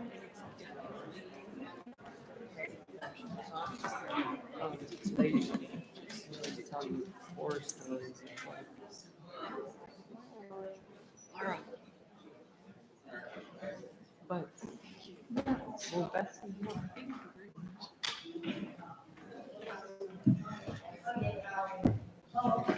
Okay, good afternoon, everyone. My name is Mo Sumbundu. I serve as the Governor's Director of Community Relations and International Trade Manager for Empire State's Global New York Division. I would like to welcome you all to the first ever DRI and New York Forward Forum here in Western New York. I would like to thank my friend and colleague, Karen Utz. This was Karen's idea. Last year, we were on our way to Wellsville for some sort of an information session. And Karen looked at me and Aaron. She said, "Why can't we have this in Western New York?" So I said to her, "We are going to make this happen." So along with Ben Bedell and Paul Byer from Department of State, here we are today. So thanks to the DOS team and Karen Utz for their leadership in bringing this here today. I would like to also thank Secretary Rodriguez, who joined us earlier today. Sometimes I feel like the secretary actually lives here because he's here so often. So, thank you thank him for his leadership. We're also joined by some elected officials. I see our Mayor of Dunkirk, Cade, back there. Mayor, good to see you. We also have the Village of Hamburg Mayor Tom Tillman. Good to see you as well. And today, you'll be hearing from each of our panelists on successful ways to develop your application for DRI and New York Forward. These are panelists who have successfully prepared applications and administered projects over the years. We also have REDC members who have reviewed applications and made recommendations for winners, and also state agencies from Department of State and Empire State Development who have worked with these communities that have been awarded funding in this program over the last 6-7 rounds. They all have something in common: abundance of experience under their belts with these programs and have agreed to lend their expertise and advice to answer your questions. Before I introduce the panelists, I gave Angela a scrap paper for you to write questions. If we have time, we'll try to get through some of them, but I want to make sure that if questions come up, that we can try to answer them. So first, Deanna Alterio Brennan, who is a member of the Western New York Regional Economic Development Council, the Honorable Mayor Lynn Reuter of the Village of Lancaster, Laura Wilson, who is the Director of Development for the City of North Tonawanda. We also have Vince DeJoy. Now, Vince has been around. He is the only one in the region who has successfully written and won 2 DRIs in our region. I also have my partner in crime at the office, Aaron Carrera, who serves as the Deputy Director for Empire State Development. Ben Bedell, who's a specialist, a revitalization specialist with the New York State Department of State. And Patricia O'Reilly, who is with New York State Homes and Community Renewal. So welcome you all, and thank you for being here. So I'm just going to get right into the questions. The first one is for Mayor Reuter and Laura Wilson. How did you go about preparing your application? Did you prepare your application in-house, or did you hire someone, a consultant or firm that worked with you? And what were some of the biggest strengths of your application from the applications that you submitted? Sure, I can start. So we actually, in the Village of Lancaster, applied twice for the DRI. Once in 2018, and that application looked really different. So we started preparing this time by doing a lot of research. We pulled all of the applications of winning municipalities and looked at what they did that we didn't do the first time. What does a good application look like? What points does it cover? What are the images? How does it aesthetically look on the? And we our second DRI application much more comparable to the other applications. And that's something that I encourage all of you to do. Find those who were successful and see why they were successful. We did complete ours in-house. All of the language, all of the writing, all of the ideas were ours, though the diff good. So our first application was on a Microsoft Word document. We inserted some images, and this time we hired a consulting firm to make it look like the others. I think it was a really great investment of our time and our money. We got to pick everything from the colors and the fonts to the images, but I think that it gave us a more professional product at the end. We felt like our strengths in our application were that it told our story. We made it about us. We are the only ones that know our community as intimately, and we need to essentially sell ourselves to everyone and put ourselves above everyone else who's applying. So every one of you has a really amazing story in your community, and I think that that is one of the things that you should really be focusing on. Great. Laura? So North Tonawanda, we won round 5 of the DRI. The first round, we really had no idea what the DRI even was. So we just did a Word document, similar to you, submitted it, and just kind of, waited to see what happened. Fast forward, another 3 rounds, we refined our application, looking at other communities. I would highly encourage you to speak to your neighbors and other winning communities, see what they have done, the types of projects that they have included in their application. One thing that I think we had an advantage of is we had years and years of planning through our LWRP program and our BOA program. So our vision for the downtown and waterfront was established, and really we just needed the money to implement a lot of these projects. So I think we were well positioned through that. And also, as Mayor Tylek mentioned in the last session, we were a recipient of the Smart Growth Community Fund, which was kind of a mini DRI at the time.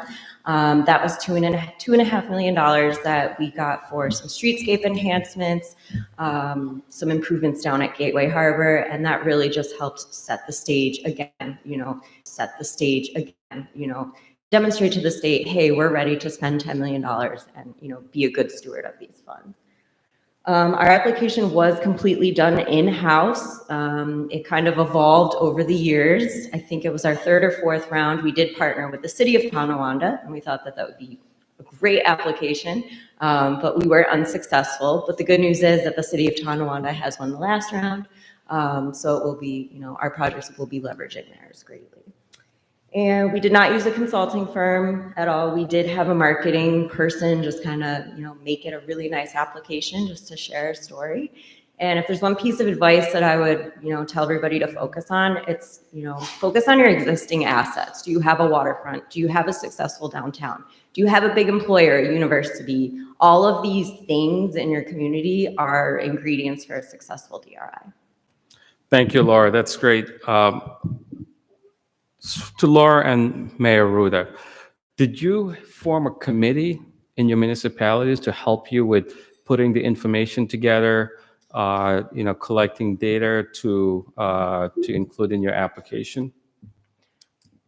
I think that it's something that we always are in a state of planning. Similarly, we had a lot of projects that we already knew the community had wanted. We'd gone through an economic feasibility study. We'd gone through a comprehensive plan update. We'd gone through rezoning. So we've gone through all of those steps to get ourselves in a position where we could apply. So as we were preparing for that application, we already had these stakeholders. We had the community that was invested and already talking about it. And I think that was something that was critical because the application process happens very quickly. Don't wait until the state announces the dates. It's going to happen. You should be planning already and planning for the next years after that, because it takes a long time. It takes a long time to get everyone invested and to get projects that are viable, to get projects that are really going to make sense to the state, that align with their initiatives. And I think that is something that we had a committee in terms of drafting and editing and writing, but that bigger committee was, how do we spend $4.5 million? How would we utilize that funding, and what projects can we present to the state to show that we are a great partner? Laura? We did not have a committee for our DRI, not until the local planning committee process, which was, later down the road. But one thing that I wish that we would have done differently, and I think it is a requirement of the DRI now, is public engagement. This is a great way to talk to members of the community, see what types of projects they're looking to fund or looking to see in their municipality, and also really establish your vision for the community, which is huge. Oh, that's great. Thank you very much. Vince, I mentioned earlier, you were the only one on this stage who had successfully completed 2 DRI applications that actually won. One for Jamestown. I remember that vividly. I sat in that interview. It was round 1. And most recently, Dunkirk. What's your secret? Well, first I'd like to thank you all for the invitation to come here. And I know, Mo, that it's always a good fashion day when I dress like you do. I'm always checking you out on Facebook. So all kidding aside, I've heard a lot of the elements of what goes into a successful application from Laura, who actually worked in our department and Department of Development in the city of Jamestown a number of years ago before she moved to North Tonawanda. And Mayor Ruda also mentioned story. So basically, Casadega, you have a story. Forestville, you have a story. Hamburg, you have a story. You have great projects, I'm sure, with some historic buildings, vacant buildings, some good potential projects, but you got to take that story to the next level and really bring the readers in and create almost a concept and theme around the entire package. Fortunately, in Dunkirk, I had the asset of being at the doorstep of Lake Erie and having a marina and a waterfront that's active and vibrant. And we're trying to basically reinforce that and make that part of our project. And what we used was a wave of energy coming off of Lake Erie. And we just used that theme through the entire application. And with that, to support that application, fortunately, we had good partners in Chautauqua County Planning that helped us with provide funding to get some conceptual renderings from some of the local architectural firms. And what we did was create a video that basically told that story over and over. And you get sucked in, you get drawn into it. And I saw it repeated with our consultants in our strategic investment plan. So basically, I think it's the storytelling is what made it both applications successful. Yeah. So Vince, actually on that, Jamestown applied and was awarded the first time. Dunkirk applied 6 times before they were awarded. If you are a community sitting here today, you applied several times and did not get awarded, what would your advice be to a representative from that community that's sitting in the audience right now? My advice would be to take those projects and really bring life to them. Again, we did it with renderings, we did it with videos, and you kind of make something more than what it is, but with a real story behind it, a genuine story, and with these projects that have a legitimate chance of going further past the half-baked to a real project. Great. Laura? I would say just don't give up, keep on going. One day it's going to hit. We applied, like I said, we were round 5 winners, so we had 4 unsuccessful applications, which was frustrating. But really, I think just selecting key projects in your application. So projects that are going to meet the goals of the DRI program, that are transformative, ready to go, catalyst projects, things that are going to attract deployment opportunities. And, have a good blend of public, private, and nonprofit projects in your application as well. I think that was one thing that we were very successful with. And in the end, during our call for projects process, we received a good blend of a variety of different projects. So I think that's key. Thank you. We're also joined by Liz Brinkwood from Assemblywoman Monica Wallace's office and Commissioner Thomas Baines from the county. Now over to Deanna on the REDC side. So these communities, when they apply, the applications come to the REDC. Now, you are what we consider in the state as an OG council member because you've been around since the beginning of the REDC. No, original member of the REDC. You've reviewed, basically, I think you've been part of almost every DRI committee since the inception. When you're reviewing these applications, what are you looking for? Thank you.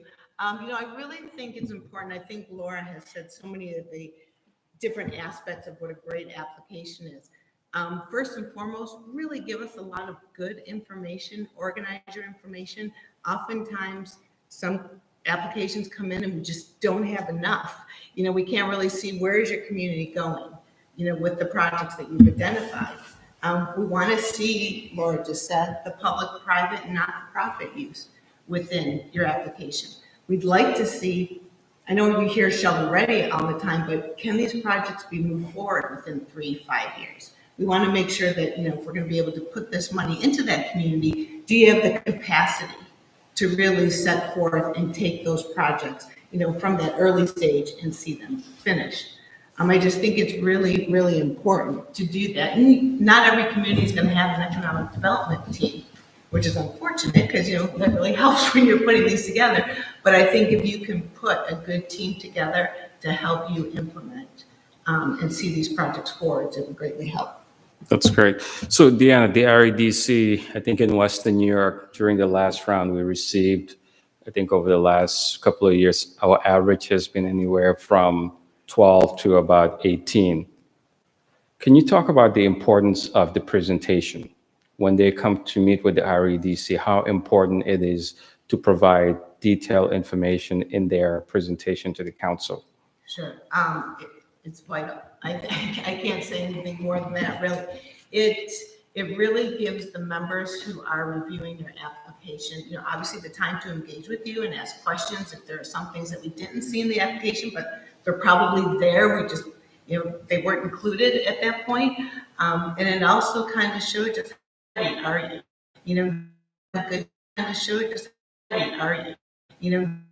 Good, important, even though, after the DRI process starts, yes, there's a local planning committee, but prior to that, you really want to reach out and see, what do the local residents think of these projects, and are they what they want to see? Obviously, it's not going to be everything. It's got to be a good mix, but I think it's important. And we want to know, again, that we have the capacity. That's just so important.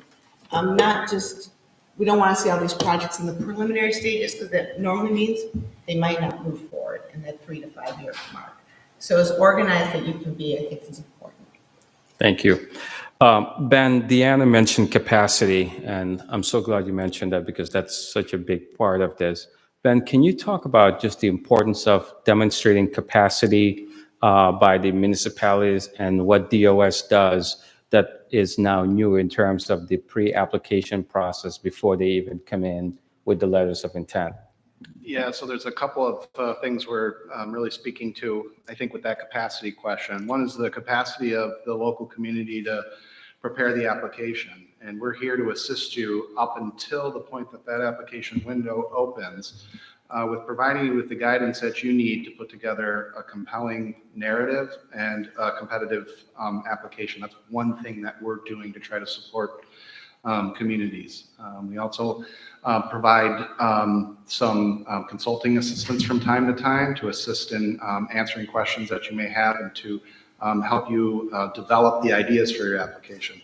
But then on the capacity side, there's another part to it. We want you, as Deanna had mentioned, to demonstrate the capacity of your community to undertake the DRI or the New York Forward process. The state agency team is going to provide a tremendous amount of support. We're also going to provide you with a professional consulting team that's going to handle much of the process.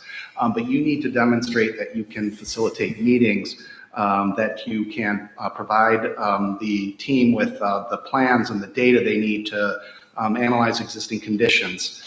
We need to understand what we should do in terms of public engagement. So you need to be advising the planning team who we should reach throughout the planning process and how best to do so. And then also you need to be demonstrating that you have the capacity to manage grants, because your community will likely be undertaking projects directly. And if you're not undertaking a project directly as a public project, that you have the ability in some way to support private and nonprofit projects at minimum through the regulatory process, and to support them as they develop their project and then begin to implement it. Thank you, Ben. At this time, I'm going to ask Angela, you can just start collecting the questions, but over to Patricia. Patricia, HCR plays a major role in implementing these projects when they get awarded. When you're looking for projects, what are some of the ingredients that makes a successful project application from the standpoint of HCR? Sure, great question. I think a lot of folks answered and provided a lot of information on what that would look like. I think something else to add to that are, partnerships. So don't forget about that asset of whether it's public or private or not-for-profit, you have partnerships that you have available. Maybe your community, the municipality doesn't have the capacity, but maybe there's a local development corporation, or maybe there's a different group that's already doing work. HCR works a lot with our Rural Housing Coalition, so there's a lot of folks out there that maybe are doing development in your community that's not necessarily the municipality, so how can they become involved? So HCR is a resource that we can, we work with a lot of communities, a lot of rural communities, so that's an area that, we can help. Mo said that, we assist in the planning process, but we do take on many of the projects in terms of once they're awarded and, moving them to development stage. So that's something that we work with you on, and a lot of it is capacity, right? Maybe that's the municipality, maybe that's the private stakeholder. Financing isn't something that was mentioned yet, because it's not, it's not really yet. Do we even need financing for this type of project? Yes, that is something that, obviously you don't need to secure financing for a project that might not start for 2 years, but how are you going to obtain that in order to get the project done? But I think, identifying what those partnerships in your community are is going to be huge in being able to implement a lot of these projects. A lot of folks want to have, want to do art projects. Like, we love public art, we love to see art. Who's going to help manage that, right, in your community? Is there a local arts organization? Is that the municipality? Do you bring someone in from the outside to help you establish that? Obviously, the folks that are in your community are the best asset, but sometimes, don't forget about getting help from outside as well. That's great. Just a show of hands, how many of you have applied for DRI and New York Forward previously? Okay, good, a good amount. So to Aaron, to the communities that have applied before and were not awarded, what can the regional office do to help them in terms of debriefing or a tour of their municipality? What is the ESD regional office doing to help prepare applicants?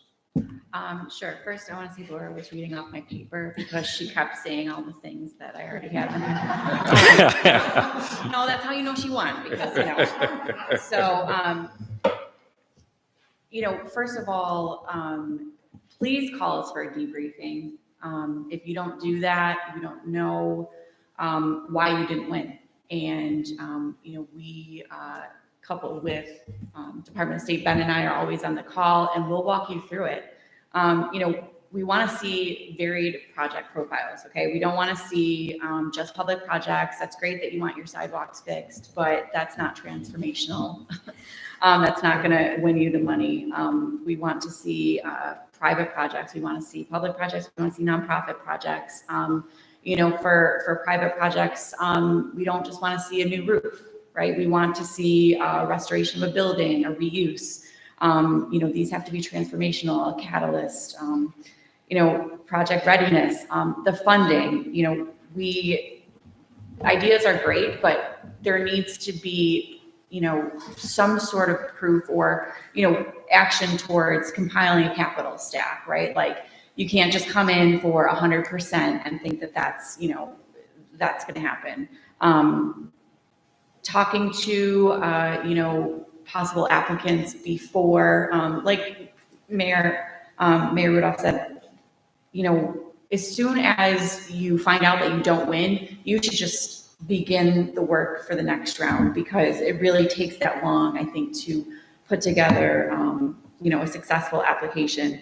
And, you know, we want to see that you have improved on your last application. Ben and I are huge on that. You know, if we see that we've given you a debrief and your application comes in and you have the same projects and you haven't taken any of what we've said, you know, really, I mean, it's not, you know, it's not a good thing. And then, you know, look at the winning municipalities, because, you know, they have, the applications especially, right? And the presentations are huge, like Deanna said, you know, applications are great, you know, but there's a lot, like what, 12 to 18 you said?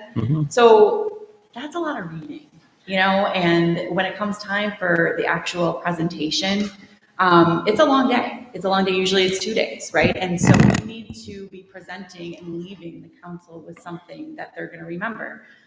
Karen and I still talk about the community that came with a key. We don't remember who we are, but we remember that key, you know? I think it was, I think it was Forestville. Yeah. And it wasn't a key, it was. Was it a doorknob? It was the plate to the door. Well, it was something, but you remember it. So, you know, and please, if you need, you know, you guys both talked about your Word documents, right? So DOS is there, they provide technical assistance, like figure out, you know, I'm sure there's grants out there that, you know, you can get money from to create these, you know, better looking, more aesthetically pleasing applications. There's just a lot. And as far as tours, you know, like we're always willing to come out and look at your community. You know, the Hamlet of West Falls, you know, we went out there and I mean, they laid down, I think the red carpet for us. They had probably 20 of their community members that took off of work that, you know, really took the time to show us their community. And it spoke volumes to, you know, the capacity and the effort that they were willing to put into winning that money. So that was a lot to answer the question. No, that's great. That's great. And Mo, if I could just add on to that, just with a couple of words. Revitalization involves bringing new economic activity or regenerating some of that lost economic activity. So you should always be thinking about what level of new activity do these projects collectively bring to my downtown area. The project should be, and remember these 3 words, transformative, synergistic, and your downtown. They should build upon one another and they lead to investment down the road. Because once the state investment is gone, the next step of revitalization is showing the rest of the world why come to your community, either to live or to set up a business. And that's what this is about. It's not just about a one-time shot in the arm from the state. It's about raising a flag up that says something is happening here. That occurs long before your application is awarded. The revitalization planning process starts with the application, and after the DRI or New York Forward process is over, it doesn't stop there, it continues on. So keep that in mind. Patricia, we talk about project readiness. What does that mean for HCR when we talk about project readiness in this context of DRI and New York Forward? Sure. So I, you know, kind of already talked about financing a little bit. So that's obviously a project is ready. You know, if you haven't secured your financing, where are you getting it from? Are there 2 other grant programs that you need to apply for? What's their timeline? When do you think you'll secure that? So even if it's not solidified at that point, showing what that picture looks like, showing what that timeline looks like, that you'll be able to secure that financing if you're getting it from other sources. You know, the other thing we've talked a lot about is, you know, capacity, but really being able to implement the project. You know, we do work with a lot of smaller not-for-profits that maybe it is their first time really administering actual capital branch. Right? Maybe they've done other things. We've been working a lot with a lot of the art programs, art agencies that have, you know, not really taken on a capital project. So we'll work with you the best that we can. That's something that we're really looking for. I know we talked a little bit about technical assistance activities out there. You know, one thing is also convincing, right, your property owners, your building owners, your business owners to participate in something like this. Maybe you see like, yeah, they definitely would participate because they need this or need that, but it's really having those conversations up front with those folks, because they're the ones who need to take on the projects, right? Having the private, whether it's small projects or not, HDR is one of the agencies that actually administers the small project fund if that's an activity that is awarded. So we work with a lot of the not-for-profits and, doing those smaller projects in terms of getting them ready. So, for those, it's getting a bank on board that actually will offer, small capital investment to help them cover the match component or help them cover construction financing. We've seen a lot of success with communities that either have a bank representative on their LPC or they just are already on board saying, yeah, we understand this program, they need that gap financing, that's something we could participate in. Super difficult for smaller property owners to be able to obtain that. Really difficult for not-for-profit organizations to obtain that as well. So that's something that also is important, is maybe establishing those relationships with your banks right away. And just another component of that is maybe there's a business that is really successful in another community that maybe wants to open up a second location.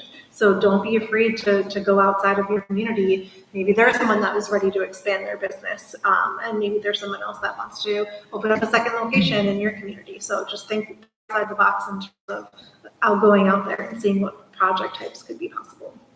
Thank you. So during the interview process, usually we offer communities get 15 minutes for their presentation and 10 minutes for Q&A. Vince, I remember when you came in for your interview about 6-7 years ago with Jamestown, with Mayor Teresi, you elected to spend most of your 15 minutes on a video. Can you talk about that strategy? Because that led to you winning the DRI for Jamestown. Can you talk more about that approach versus just coming in to talk about your projects? Yeah, because I felt that story or that video told a story. Fortunately enough for us, because I felt that story or that video told a story. Fortunately enough for us, I was able to convince someone I didn't know, but always watched on the news, Maria Gennaro, to be the voiceover, and she did a fantastic job telling our story.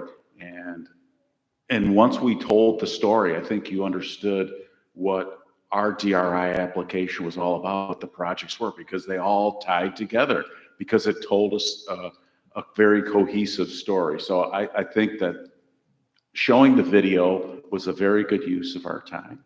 And I also brought in one of our key community stakeholders, Greg Edwards, who was CEO of the Gebby Foundation, who has had a lot of funding invested in downtown Jamestown. So together, I think we had a very compelling story, and the story of readiness, that we were ready to perform, that these projects, for the most part, were shovel ready. Some of them were very high level, conceptual, half-baked projects. And then there were others, the key to success, because then we all believe that story. Once we believe the story, it's easier for others to get sucked into it too.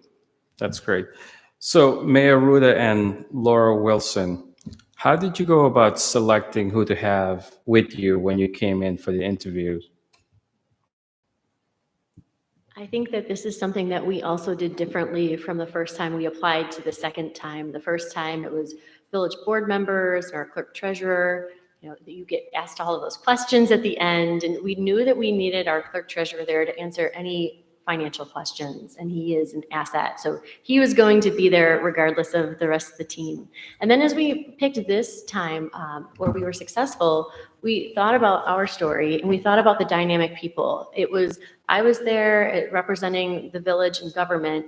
We had one of our businesses who had a project. We had one of our non-for-profits, our Opera House director, who are passionate, who are dynamic, who would have utilized this funding. And so we wanted to show that private, government, right, non-for-profit, that we are a team. It's not just on paper. We brought those people to the interview as well. I recall that interview very well, and the Opera House director, with his very theatrical voice, came in and read a poem from Oscar Wilde. Laura? So our interview process was similar to that. You know, we tried to demonstrate that we had relationships with people from private businesses. So we had a local business owner that was there with us, who has seen the revitalization of North Tonawanda firsthand. She's the owner of Webster's Bistro, great French restaurant if anybody wants to go. So we had her kind of tell the story of, you know, where NT was and where we're trying to go. We also had the mayor there, because you kind of have to.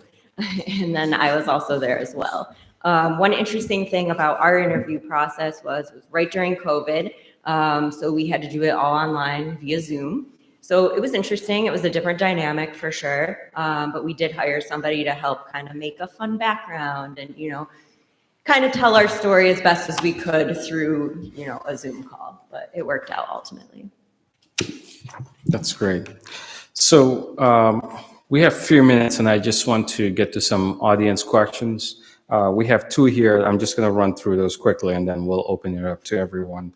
The first question is, how many applications are typically submitted for DRI and New York Forward? I think we answered that. We said about 12 to 18. And if we have a date on the letters of interest, intent yet, we don't have that date yet. So questions from the audience. Well, if I could just weigh in on that. One thing that we did with the opening of the New York Forward program is we've been encouraging communities, to the extent that they can demonstrate $10 million worth of projects or more, to apply for both New York Forward and DRI. That involved two separate application portals, but submitting through both portals ensures that you are considered. But if you are if your intention is to submit for DRI, ensure that you have enough funding to cover the minimum request. Ben, actually on that, as a community, can I apply for DRI and New York Forward? Yes.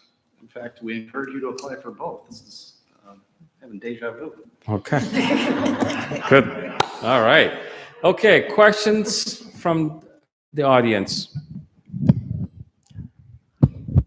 Okay.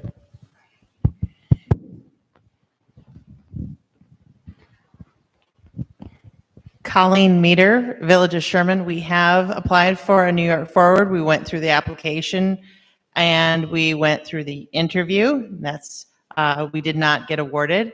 But I have a question about boundary. So like Patricia will tell you, we've done New York Main Street, and we have a very select little Main Street area that we have noted as our boundary for that application.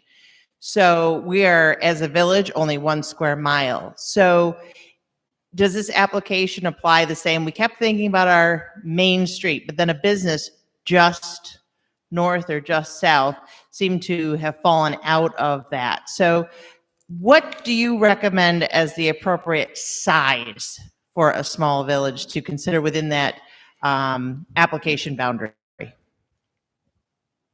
So I don't think there's really a one-size-fits-all size approach, but keep your boundary as tight and consistent as you can to include as many different projects into one. When you do have an opportunity to adjust that boundary once you get awarded the money. So during our local planning committee, when we were discussing the boundary, everybody wanted to be this giant boundary to include as many projects as possible, which is great, but it really doesn't meet the goals of the DRI program of projects kind of leveraging and working together as a whole. So I would just be, keep it as tight and concentrated as possible, but while capturing as many different assets as you can. Once that boundary is set, you cannot adjust it, and no projects outside of that boundary can be funded. So just be conscious of that. Mayor Ruda? In the Village of Lancaster, our boundary shifted a lot. We found kind of where the center point was of our downtown and thought about like a 3-minute walk kind of from the heart, what would fall within that. We had worked with the University of Buffalo and their planning department. They came in and they gave us a little bit of a different idea. And then when we went through New York Forward, it changed even one more time. So I think maybe having someone else's eyes on it, if if the state is willing to come out and walk that with you, or if there are planning departments that are willing to come and see, they might have a different idea than what you, so entrenched in your community, might consider as the boundary. Great. Other questions? Don't be shy now. You can ask questions. Jason? Hi, thank you very much. I appreciate the forum and the fact that the Village of Hamburg has applied several times. And through some of the debriefings, we've learned some good lessons and maybe ways to make our application stronger for future. One of the things that we always run up against, it seems, at least since we've been submitting applications since I've been here for the last maybe 4 years, 5 years, is that, don't get me wrong, we'd all love to leverage public investment for, for private development of some sort, but that seems to be somewhat of the deficiency of our applications. Given that, even after beating the bush, what strategies perhaps would you use in light of the fact that, maybe that private sector investment, demonstrating that private sector investment may be a little difficult? I know that for the city of Tonawanda, and this was something that was very impressive, the mayor and his team went around and found out who owned like each of the parcels in the area that, they were considering. And there was some that were even out of state. And, they got a hold of them and asked, if we won this, would you be interested in investing? And so I don't know, what approach you've taken thus far in, drumming up some private interest, but, the mayor of Tonawanda did a great job of doing that. So, I would definitely look into, wherever the private businesses lie, who owns them, kind of reaching out directly to each one of them and just, kind of laying it on the table. Like, there's a possibility that we could win this funding. Here are the options, so that would be my suggestion. I agree with Erin. I think it is absolutely work on government's end to find those people and use your Chamber of Commerce, try and find those partnerships. We did a little bit of a forum after we did our zoning to say like, hey, look, here's Lancaster, here's what we have to offer, here's our potential, to try and bring in that private side business interest. Thank you. Some of the other ways that we've seen private sector stakeholders demonstrate project commitment. We've seen everything from personal equity. I'm going to sell some of my stocks, or I'm going to tap into my 401k and borrow from my 401k. I'm not suggesting that people do that. I'm just trying of what some people have. You don't need a letter of commitment from a bank. We've seen a lot of project sponsors just get a letter of interest from a bank that would be interested in working with the project sponsor. So there's ways of doing it. We don't need to demonstrate that the project's fully funded and ready to go. We just need to have an idea that some conversations and some thought have been had about what they would potentially do if they were awarded. Great. I think it's a lot about those conversations too, is maybe someone's like, oh yeah, if I had money, maybe I'd, put on a new roof. But having them be like, hey, well, what about expanding this? Hey, we don't have an event center. Maybe there's a local restaurant that's, oh, I have an empty second floor. Maybe that'd be something they'd be interested in. So I think a lot of it just having those conversations where I've seen, on the ground, more projects just become developed, right? Oh, I was going to just rehab this, but hey, now I've turned this, $500,000 project into a potential $2 million project, and really adding that transformation and making that application more competitive too. Okay, I think we have time for one more. Corrections? Yes, ma'am. No, use the microphone so everyone can hear you. How aggressive should we be about preparing our story and preparing kind of the profile of our projects now, when we don't know what the timeline is, or if there's going to be requirements on us from the standpoint of a structure or a format that we're targeting to? Should we just make assumptions and push through now and then adjust later? I'm going to give that question to Vince because I remember I went to Jamestown and Vince said to me, it was the day after this governor's state of the state, he said, we started working on our application already. So Vince, go ahead. No, that's absolutely correct. I mean, you got to start putting the projects together. And once again, once you see what these projects are, how you can make them all cohesive and be transformative, catalytic, then you come up with your story and make it compelling and be able to tell it through graphic design in your application. If you have, I'm telling you what it takes to put together a video. Teenagers can do it today with all the apps, a drone and and somebody with a good voice that can narrate it, and some music, uplift music, and some music sounds like a down. You're trying, hey, this, but look at that, light there, and so you really tell the place, say, hey, we really need some help too. It's a great place, but we need a little bit of help. And the more viable, And the more viable projects you present, the more competitive your application could be, right? So you want to paint the picture of your whole community, but it really does sometimes come down to how many, you have enough viable projects that can sustain the amount that you're applying for. Yeah, and don't shortchange the other components of your application. The projects are obviously key, but we're also looking at your past investment and future potential, recent job growth, recent investments. The story is about the foundation that you've already set.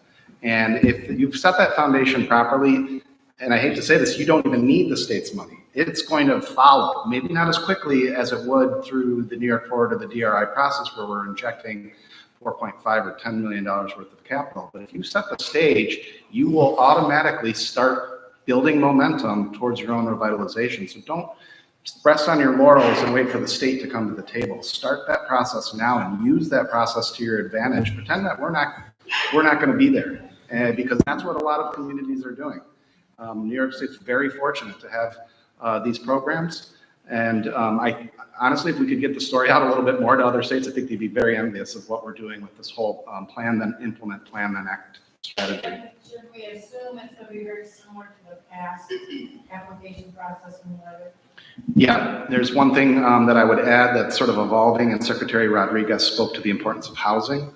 It may be in this new application round that communities need to demonstrate pro-housing community designation in order to be eligible to apply. So start thinking about what that takes now. Visit the Homes and Community Renewal website, and there's more information on what the community needs to do to get that process started. And just to piggyback on that a little bit, make sure that you have your policies in place to support the DRI. So are you undergoing a rezoning? Have that all squared away. Are you a climate smart community? Because all of these things demonstrate to the state, hey, we have the projects, we have the policies to back them up. Now we just need the money to implement. And I think that one of the things they were both hit on about knowing the state's initiatives, really, really knowing New York State's initiatives and figuring out how your community aligns with them. What are the smart growth principles, and how does your application, we use little icons to show like, here they are. We don't need to connect the dots, we'll connect them for you. These are the things that you say you prioritize as the state. Here are our projects and how they directly align with that. So I always like to close these with asking for final words and recommendations. So Aaron, you've gone through this many times. What would you want people to leave here with? I think just to really make sure you connect with the regional office. Have us come out and visit, have a debriefing. If this is your first time applying, make sure to reference previous winners, look at their application, look at the project profiles, how it's set up, make sure you've got a map in there.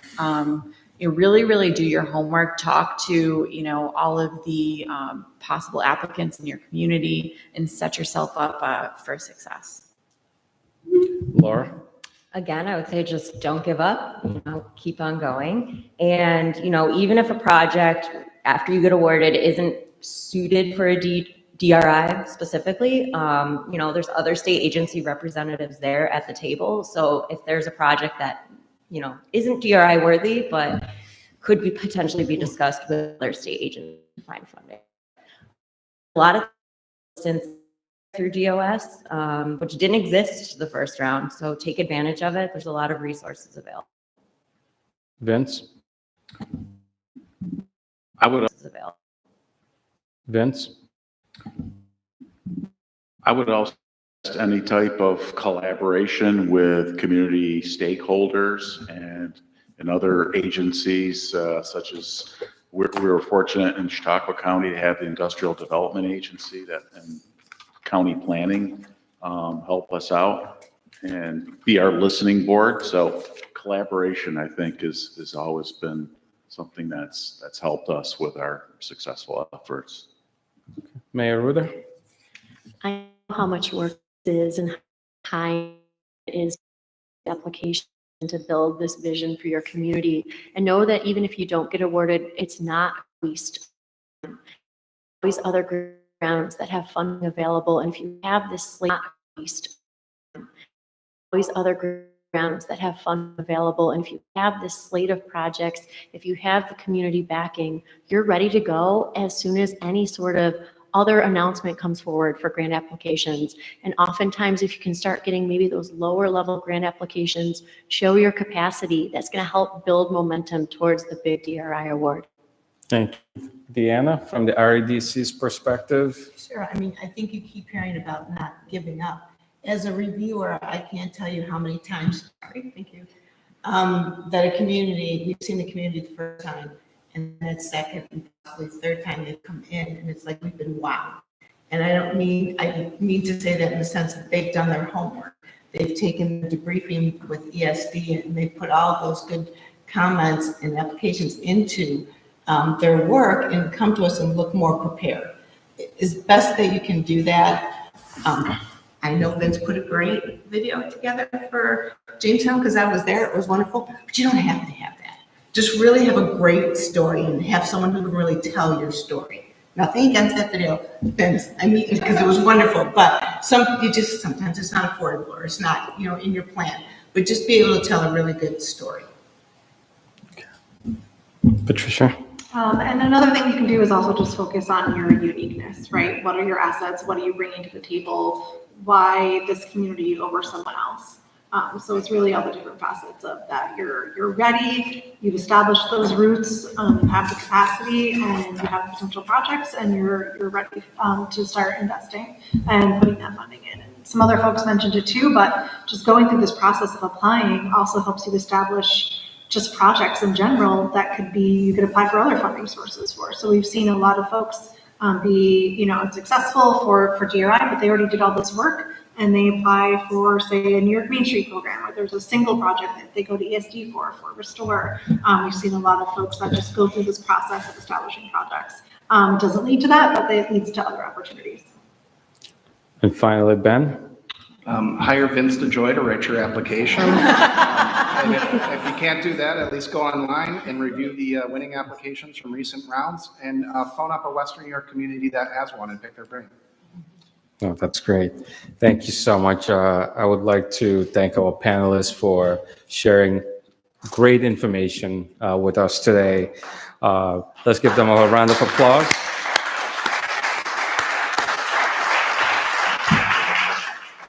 So we expect a lot of great applications from the next round that should be opening sometime in the spring, early summer. So this concludes this session. If you're a community that is looking to apply, please make sure you talk to the individuals who are up here today.